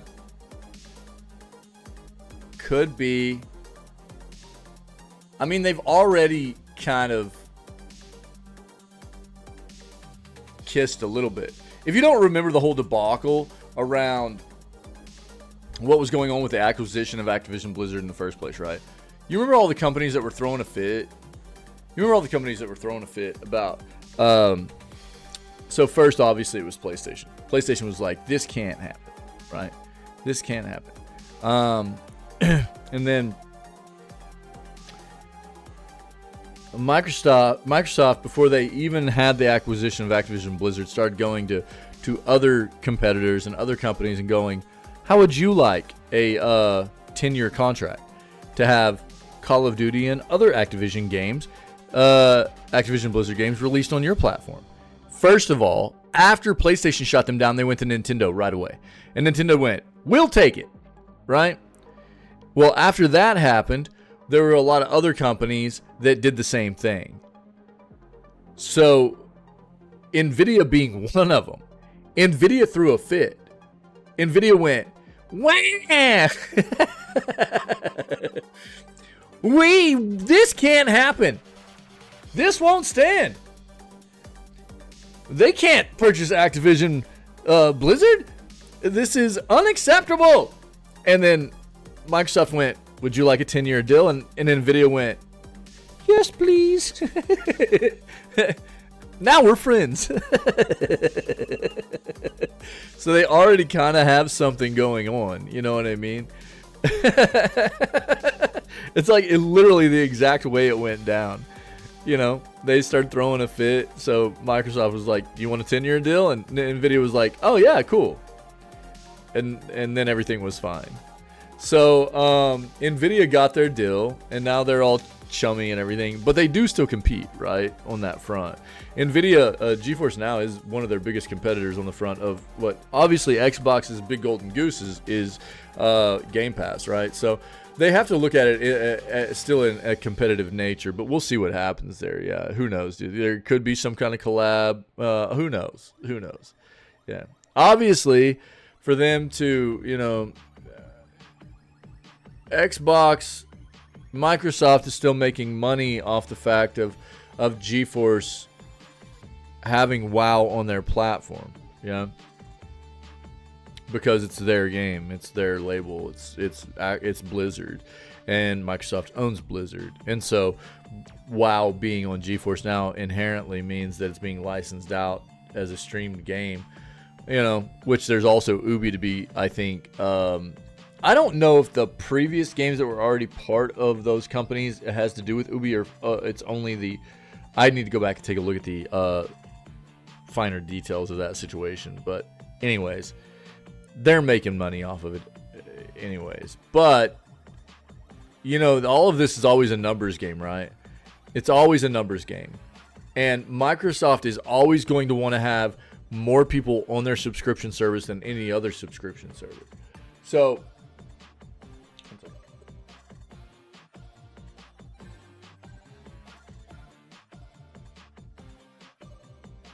if people have found a way to run WoW through a different subscription service on a console, I do think it'll be a catalyst for Microsoft to find a way to get it just naturally working on Game Pass for Xbox, because they want the numbers on their own platform. This is something we've had to talk a lot about here lately in different capacities, right? New Dragon's Age Dreadwolf update points to a release coming this year, people. A new move at EA has indicated that Dragon Age Dreadwolf is very much on track to release this year. Over the past few weeks, reports have indicated that EA and developer BioWare are soon preparing a major showing for the next game in the Dragon Age series. Now, with said reveal for Dreadwolf potentially taking place later this week, at Summer Game Fest, EA is setting the stage for pre-orders for the title to go live. As of today, new pages for Dragon Age Dreadwolf have been added to both PlayStation and Microsoft stores, despite being announced all the way back in 2018. This is the first time that BioWare's new Dragon Age title has been seen on digital storefronts. As such, it seems apparent that EA is beginning to ready the game for sale, which lines up with what we've heard about its ensuing release later this year. For now, there's not much to note about Dragon Age Dreadwolf on these new store listings. No images of the game can be found other than its logo, which is one that we have seen previously. That being said, EA has added a new description of the game that sheds further light on the story, characters, and world that will be seen in Dreadwolf. Quote, "Welcome to Dragon Age Dreadwolf. Enter the world of Thetis, a vibrant land of rugged wilderness, treacherous labyrinths, and glittering cities. Steeped in savage combat and secret magics, now the fate of this world teeters on a knife's edge. Thetis needs a new leader, one they'll never see coming. You'll forge a courageous fellowship to challenge the gathering storm. Friendship, drama, and romance will abound as you bring striking individuals together in an extraordinary team, become the leader and light the beacon of hope in their darkest moments." Yeah. As mentioned, there's a good chance we'll see more Dragon Age Dreadwolf on June 7th during Summer Game Fest Live, which we'll watch here. I was just talking about this earlier. For anybody that wasn't here yet, we are going to have a very long stream this Friday, guys. I mean, it's going to be probably somewhere around...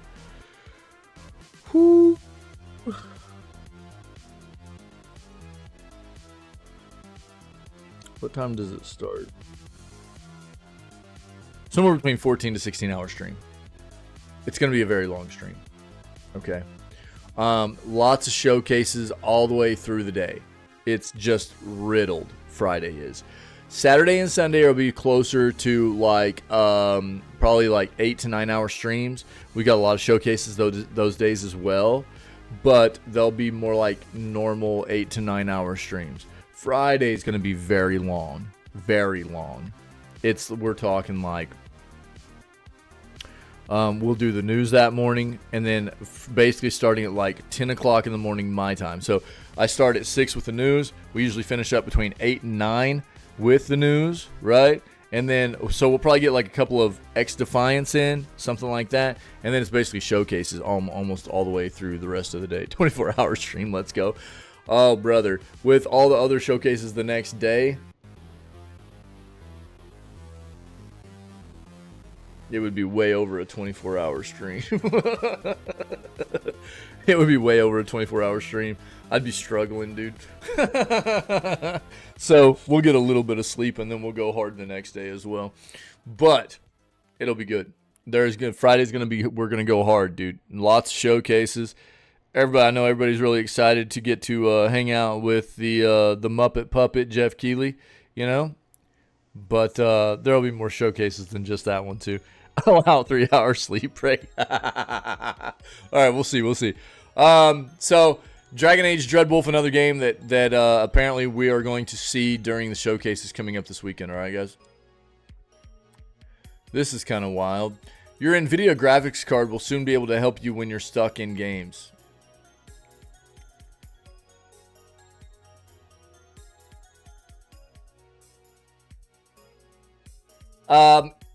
I think a lot of people are going to have different idea of whether or not this is going to be nice or concerning.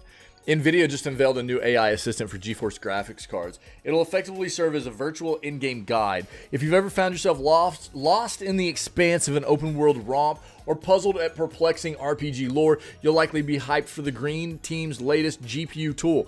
I share that excitement, but part of me is nervous about what it means for the art of the game guides and human expertise. And no, it's not an April Fool's joke like last time. Arguably, NVIDIA has shifted from being all about making the best graphics cards to being an AI innovator. That's not to say the RTX 4090 will be the last time it sits on the GPU throne.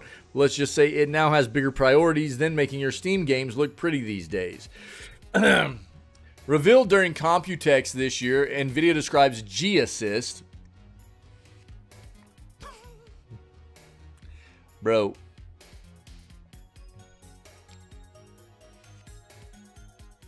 What is it with all of these, like, implementation? We got the G button. We got G assist. It's all these companies want to. It's beyond me, dog. Do none of them actually have any kind of like recognition about how this is going to be misconstrued? You know, it's insane. I see it all the time. They all want to put the letter G with their. There's no way they can't understand. It's like they do it on purpose. You know what I'm saying? Can I get some G assist in here? An RTX powered AI assistant technology demo that provides context aware help for PC games and apps. In practice, that means it'll use a bunch of information, both visual and in the background, to provide answers to questions and queries. That includes everything from where to find in-game items to more technical guidance that may help you boost frames. That latter element might save you from having to look at best setting guides ever again, as your GPU could tell you exactly what you should do to achieve higher frame rates and even do it on your own behalf. Yeah, Peaky. That's what I'm saying. It's like, dude, there's no way, dude. There's no way, True. I don't believe it. I don't believe it, you know? If that's the case, dude, I just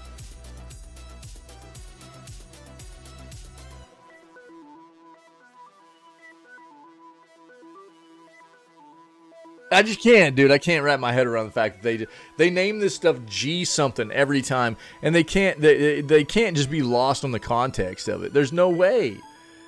There's no way.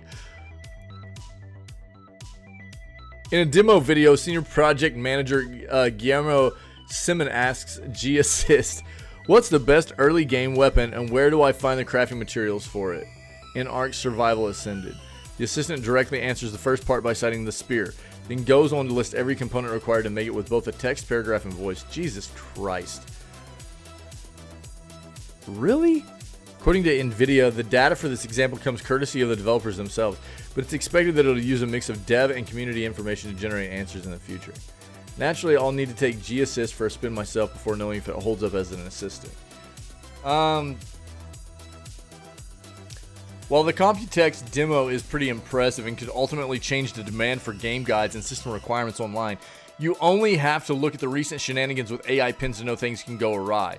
You'll also need a new RTX GPU to actually take advantage of the feature when it does eventually land. So you could say it's yet another handy feature behind a premium GPU paywall.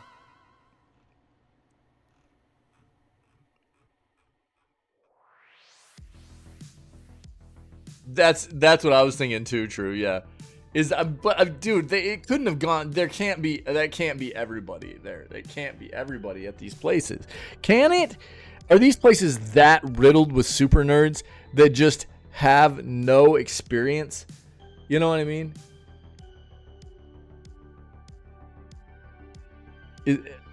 I can't believe that, dude. I can't believe that. It's beyond me, dude. Maybe so. Maybe so. Could be, I guess, dude. Could be. It's just, why is it that, like, everything, I mean, it's all these companies, too. Every time they come out with something, it's called G something, you know? Yo, come press my G button. It's like, God dang, you guys. For reals? You know? Yo, can I get a G assist over here? Like, Jesus Christ. Yeah. Who know are trolling and don't say probably, Pinky. I would. I'd be laughing my ass off and not saying a single thing. I'd be like, yeah, that name sounds great. Let's go with it. Let's go.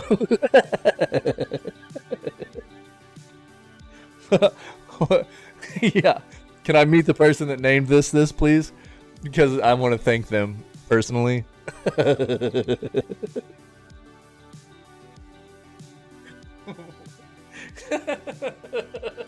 It's just so crazy, dude. So why? Oh, Jesus, dude. Look, I mean, this is for the type of gamer I am, this does not appeal. And I think it's weird that, you know, we're getting to this point where people don't have to try and learn games anymore. You know, that's kind of a turnoff for me. People don't have to learn. They just, your hardware and software and everything is just going to do everything for you. Basically, you know, that's kind of weird for me. You guys know how I am. I mean, the experience of a game is learning. I like to learn. I like to experience and science things, and you know, when you're talking about like even the example in this where it's like, well, just tell me what I need to do. Hold my hand through the entire experience. You know, tell me exactly what I need. Tell me exactly what I need to do. Tell me exactly where I need to find it. You know, hold my hand through the entire experience. Jesus Christ. Why? I just, for the type of gamer I am, I guess it's super off-putting. This does not, you know, appeal to me at all in that context of its usefulness. You know, I agree. That's where I'm at with it. This is not something for me. I don't think that's going to be the only use of it or anything like that.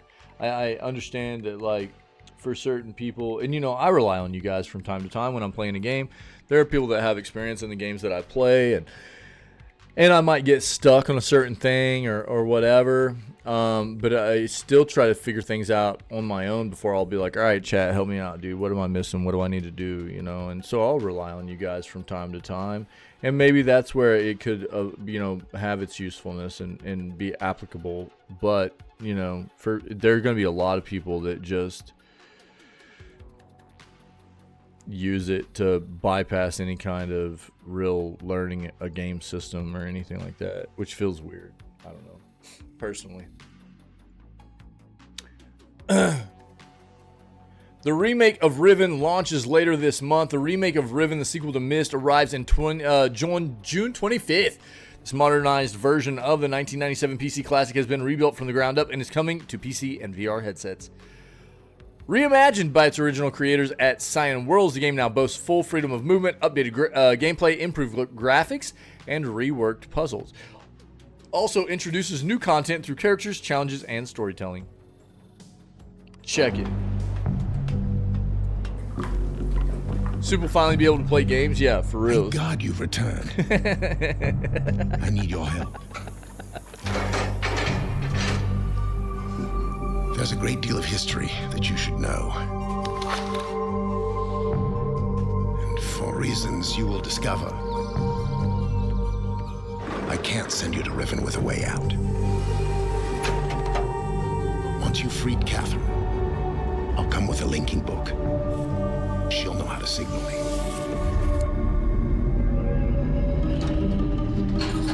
I know what he's doing. He's watching you. He's waiting for you to make a mistake. The island has been steadily decaying for years. According to my most recent measurements, it appears that the Fifth Age has entered its final days.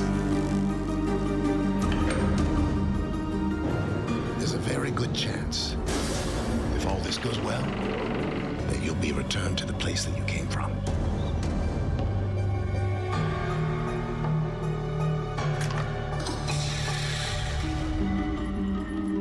I apologize for the cage.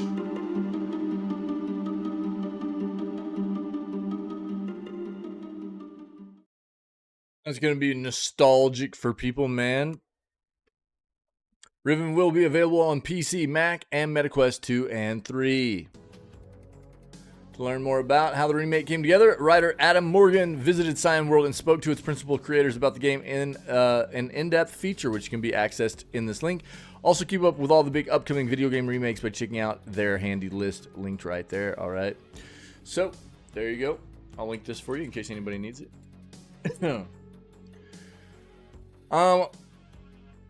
PSVR 2 players can access games on PC with an adapter starting on August 7th. With PSVR 2 PC adapter, players can expand their game library with thousands of Steam VR titles. Interesting. So when PSVR 2 launched last year, we were thrilled to introduce PS5 players to a new generation of VR games with innovative gameplay and immersive sensory features. Inspired by our passion to bring gamers even more content options, we've been working to enable access to additional games on PC, complementing the diverse PSVR 2 games lineup available on PS5. Today, we're happy to share that we'll be rolling out this support on August 7th. Yeah, I think it is. But there's also something I want to talk about here too. Players will have access to buy and play Steam's expansive library of thousands of VR games, including fan favorites like Half-Life Alyx, Fallout 4 VR, and War Thunder. To start, players will need to purchase a PlayStation VR 2 PC adapter, which will be available for an estimated retail price of $60 US, 60 euros, or 50 pounds at select retailers and at direct.playstation.com where available. Players will also need a commercially available DisplayPort cable sold separately that is compatible with DisplayPort 1.4, as well as a Steam account and a PC that meets the minimum requirements below. Talking 8 gigs of RAM, an i5-7600 or Ryzen 3 3100, a GTX 1650 or later, RTX series, a Radeon 5500 XT or later. For the best performance, we recommend that you use an GeForce RTX 3060 or later, or Radeon RX 6600 XT or later graphics card. As with all PC gaming technology, performance may vary depending on your PC setup, including system compatibility and the quality of your DisplayPort 1.4 cable. Please ensure your setup meets the minimum requirements. Steam VR titles also have individual system requirements, so please refer to the game information on Steam. Feature differences with PSVR 2 on PS5. It was obviously developed specifically for the PS5. You'll notice some key features like HDR, headset feedback, eye tracking, adaptive triggers, and haptic feedback other than rumble are not available when playing on PC. However, other high fidelity and sensory immersion features of PSVR 2 are supported, including 4K visuals, 110 degree field of view, finger touch detection, and see-through view, as well as foveated rendering without eye tracking, and 3D audio in supported games. While the most immersive way to experience PSVR 2 gaming remains on PS5, we hope players will enjoy the ability to play an expanded lineup of VR games on PC using the same headset.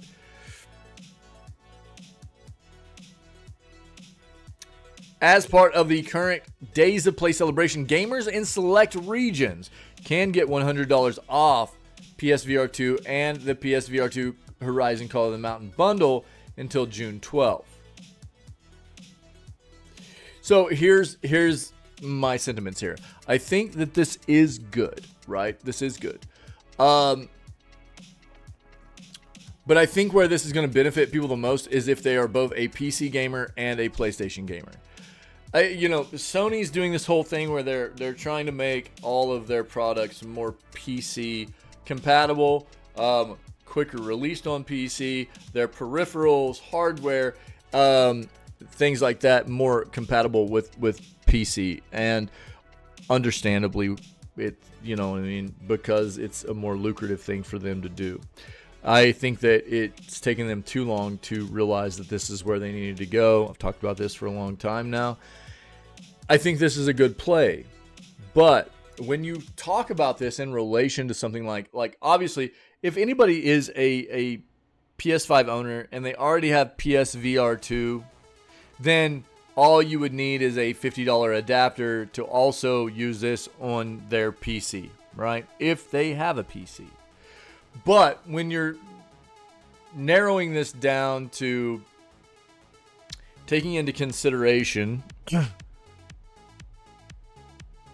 how many people are going to look at buying the PSVR 2 as their sole VR headset as just a PC gamer if they don't already have a PlayStation, right? So when you're talking about the PlayStation VR 2, right now you can get it on sale apparently, but normally what is this, like a $500 US piece of hardware?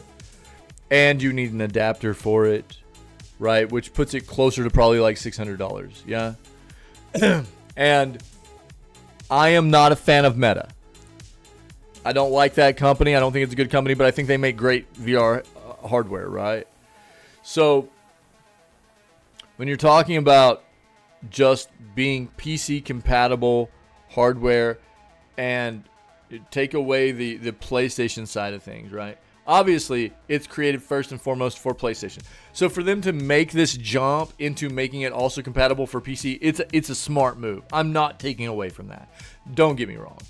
But if you're really, really trying to cater to another segment of gaming, right, then I think you have to take a look at where does your hardware line up against other things on the PC market. And there's a wide variety of tiers of VR hardware. And how many people on PC are really just going to go out and grab PlayStation VR 2 over something like a Meta Quest, where you can probably get it at a lower price point. It's probably going to be more seamless and intuitive to play and use on the PC. You don't have to worry about adapters, the extra adapters you have to buy, things like that. That's the only thing I'm bringing up. I'm not downgrading or trying to throw shade here. I think it's great what they're doing. I think it's great what they're doing to try to make this more compatible. But I think where really what I'm getting across, I think the more people that are going to be interested in actually using this on PC are people that already are going to be owning it and using it on the PlayStation side of things as well. Gamers that have both a PlayStation 5 and they have PC. I think most people that are interested in VR on the PC side of things are not just going to be going and getting a PSVR 2. For what you need money-wise to grab this, people are going to be looking at other hardware, I think. Personally. I could be wrong. Time will tell. Time will tell.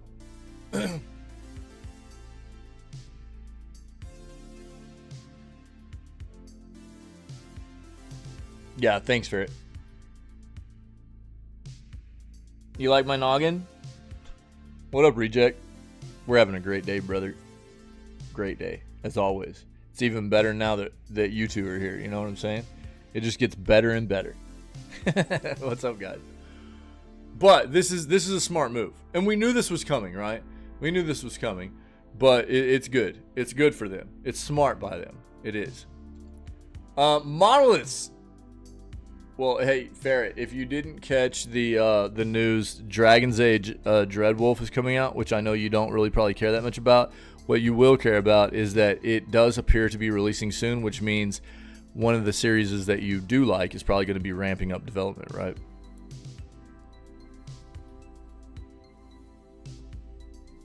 You know what I'm talking about.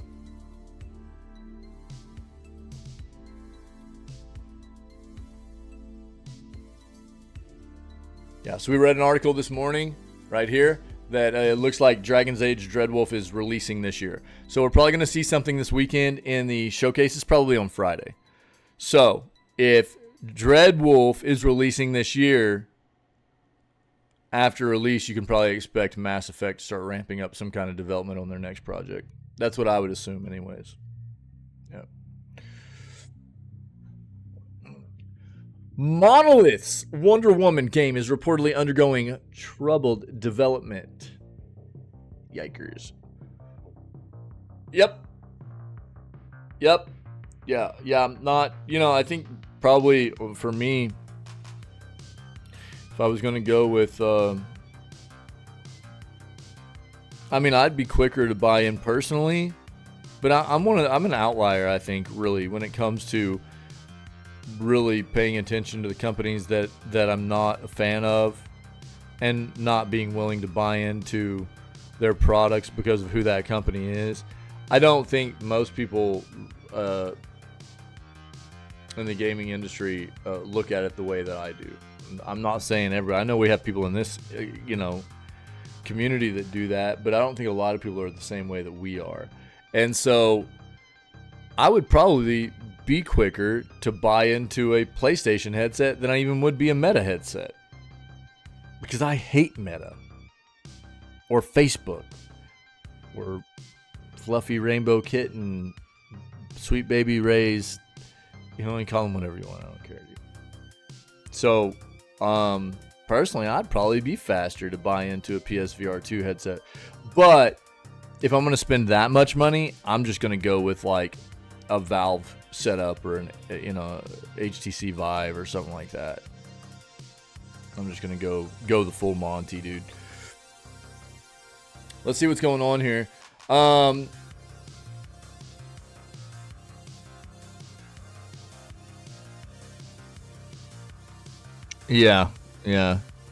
Yeah, where's Soup at?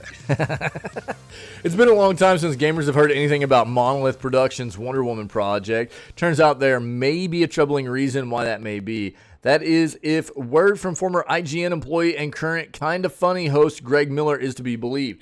In an episode dedicated to Summer Game Fest predictions, Miller reported that an insider had told him within the last year that the Wonder Woman game was troubled. Here are his full words. Here you go. You want it?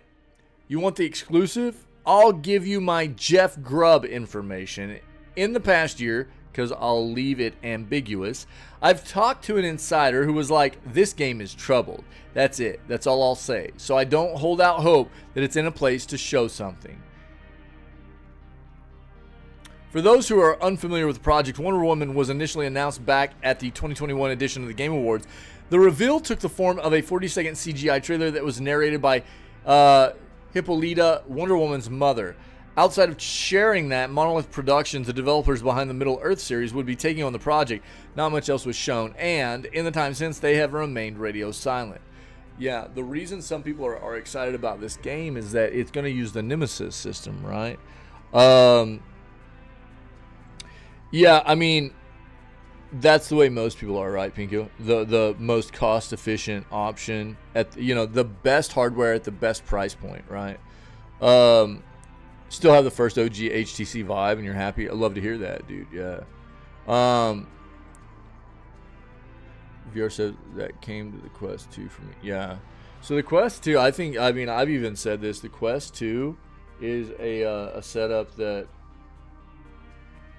I think right now is only costing about $200. And if anybody's looking to get into VR for the first time, it's hard to really argue with that. The Quest 2, I think, is a very, very quality VR setup. And is it going to be of the same quality as the Quest 3? No, because it's not as modern. It's it's not as up to date technology wise, but I think it's definitely there for anybody looking to initially get into some VR stuff. And at that price point, it's really, really hard to argue with that. They make good VR hardware. I just don't want to support that business. That's all it really comes down to for me. That's a really hard thing for me to in my conscience feel okay with, supporting Facebook, supporting Meta. That's a hard thing for me, but it's hard to argue with, and I'm not going to throw shade at anybody for going that route either. I understand it. I do. So for those who are unfamiliar with Project Wonder Woman, yep, that's what we just talked about. Again, the Nemesis system is what a lot of people are excited about with this game. And if you've played the Shadow of Mordor games, the Nemesis system is very cool. It's supposed to be implemented in this, but if the development process is being leaked that there's a lot of turmoil going on here, this is not a good look, right? Oh my God, Ferret. Let's just don't. Let's just don't. You'd have to sign like a disclaimer, a waiver that if you put on the headset, it can scan your eyes and use your eyes as CGI for any characters in the games you want to play. You name it. You know what I'm saying? A 2021 press release following the trailer did confirm that it would be an open-world game and would make use, like I said, of the Nemesis system, made famous by those Lord of the Rings titles and also patented by Warner Brothers. The plot synopsis given was the following. Single-player open-world action game will introduce an original story set in the DC universe and allow players to become Diana of, dude, how do you even say that? Themyscira? In the fight to unite her Amazon family and the humans from the modern family. Anybody that's like a fan of Wonder Woman is going, this guy is such a pleb. In 2022, a job advertisement suggesting that the game could feature procedural storytelling, though that likely had more to do with the Nemesis system and its ability to create narratives based on the enemies involved. A year later, in 2023, so last year, there was the fear that the game had shifted to a live service title. Okay. Thanks for it. Like Warner Brothers' other DC-based titles, including Suicide Squad, Kill the Justice League. Blech. However, that was quickly debunked by Warner Brothers themselves. A Warner Brothers spokesperson told IGN in a statement.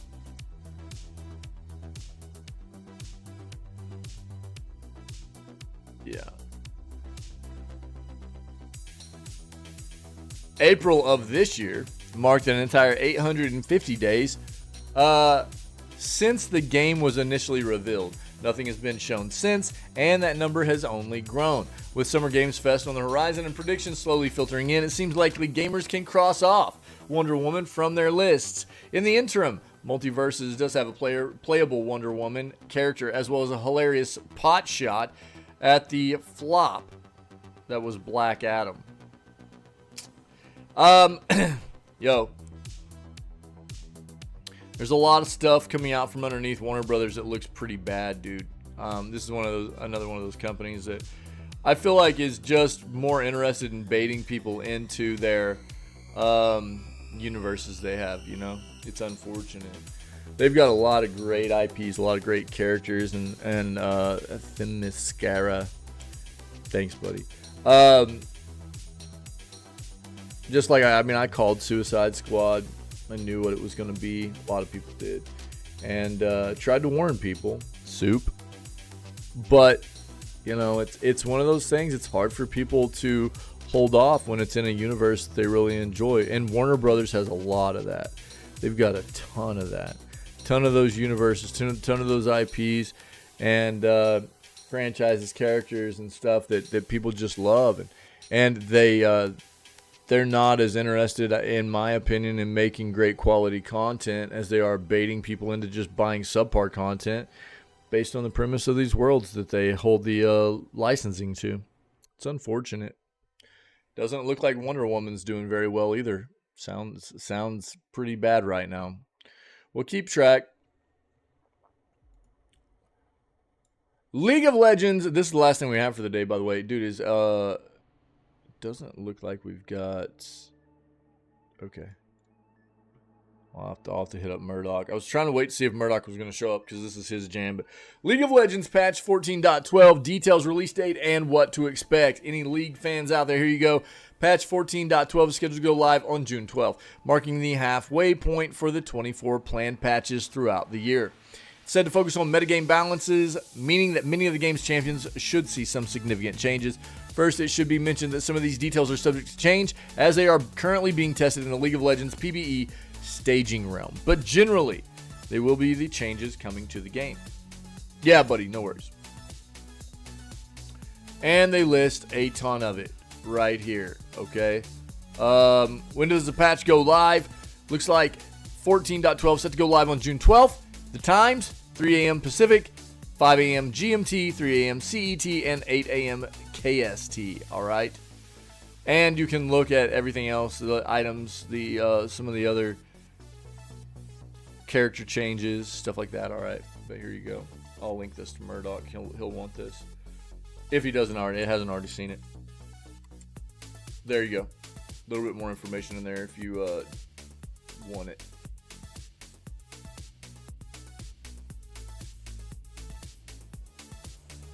One second.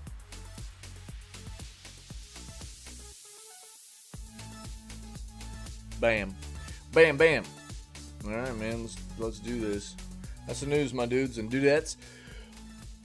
Happy Tuesday. Don't forget, tomorrow's our day off, so it will be no streaming content tomorrow as I work on getting caught up on some of our previous week's content, trying to get all that stuff put on the YouTube page and get us some nice funny clips and highlights over what we've done over the past week and ready for everybody and put into the Discord. You know how I do. And getting prepared for long streams this weekend. Friday is going to be extremely long for showcases. There's a lot of them going on. Be prepared for it. We'll be live for many, many hours. Somewhere between 14 and 16 hours, I think, is what we're looking at right now. And Saturday and Sunday will be probably 9-10 hour streams, something like that, for showcases as well. So it is summer showcase time. It is upon us, man. And so long streams. We're going to have a lot of really good information coming out of these showcases, and I'm excited to watch it with everybody. So I'll be here, and anybody that wants to come watch it, come watch it. It's there's a tab in the schedule, right? Exclamation point schedule. There's a tab down at the bottom. It says 2024 Summer Showcase Schedule, and you can look at that to know exactly what showcases are happening when. So with different time zones, that way you can know what you want to catch with us, right? Thanks, True. Appreciate it. But other than that, man, I appreciate everybody being here, being a part of it, what we did today, and being a part of what we do all the time. For those of you that are not familiar, either lurking now or watching this as a VOD later, not familiar with what we do on the constant, this is how we start off all of our streams 6 days a week. Every day but Wednesday. Like I said, tomorrow's a down day, as it normally is, but we start at roughly 6 a.m. CST, CDT. That is 7 a.m. Eastern time or 4 a.m. Pacific time. We begin with video gaming news, just trying to stay current with what's happening in the industry as a whole, promote a healthier industry for all of us as gaming consumers and enthusiasts, you know. Then we move on and play games like we're about to do right now with getting back into some Ghost of Tsushima lethal difficulty, having some fun, getting ready, I think, to push into the second act here and do a bunch of side questing. So it's a lot of fun, having a lot of fun with that, and we're doing a little bit of some X-Defiant on the side occasionally here with the community, man. It's fun. So we've got an amazing community, awesome people, always part of what we do, just having a good time, enjoying the world of video games, having a lot of laughs, spreading good vibes, and just always cultivating a welcoming, safe experience for people and community for everybody to be a part of here. So if you can dig that, then come be a part of what we're doing when we're doing it. We're always looking to grow our community in the right way and have more like-minded people be a part of what we do, man. So other than that, happy Tuesday. Stay healthy, stay safe, be kind. I'm going to run us an outro real quick, but as soon as it's over, I'll be right back up here and we will start playing games. Be right back.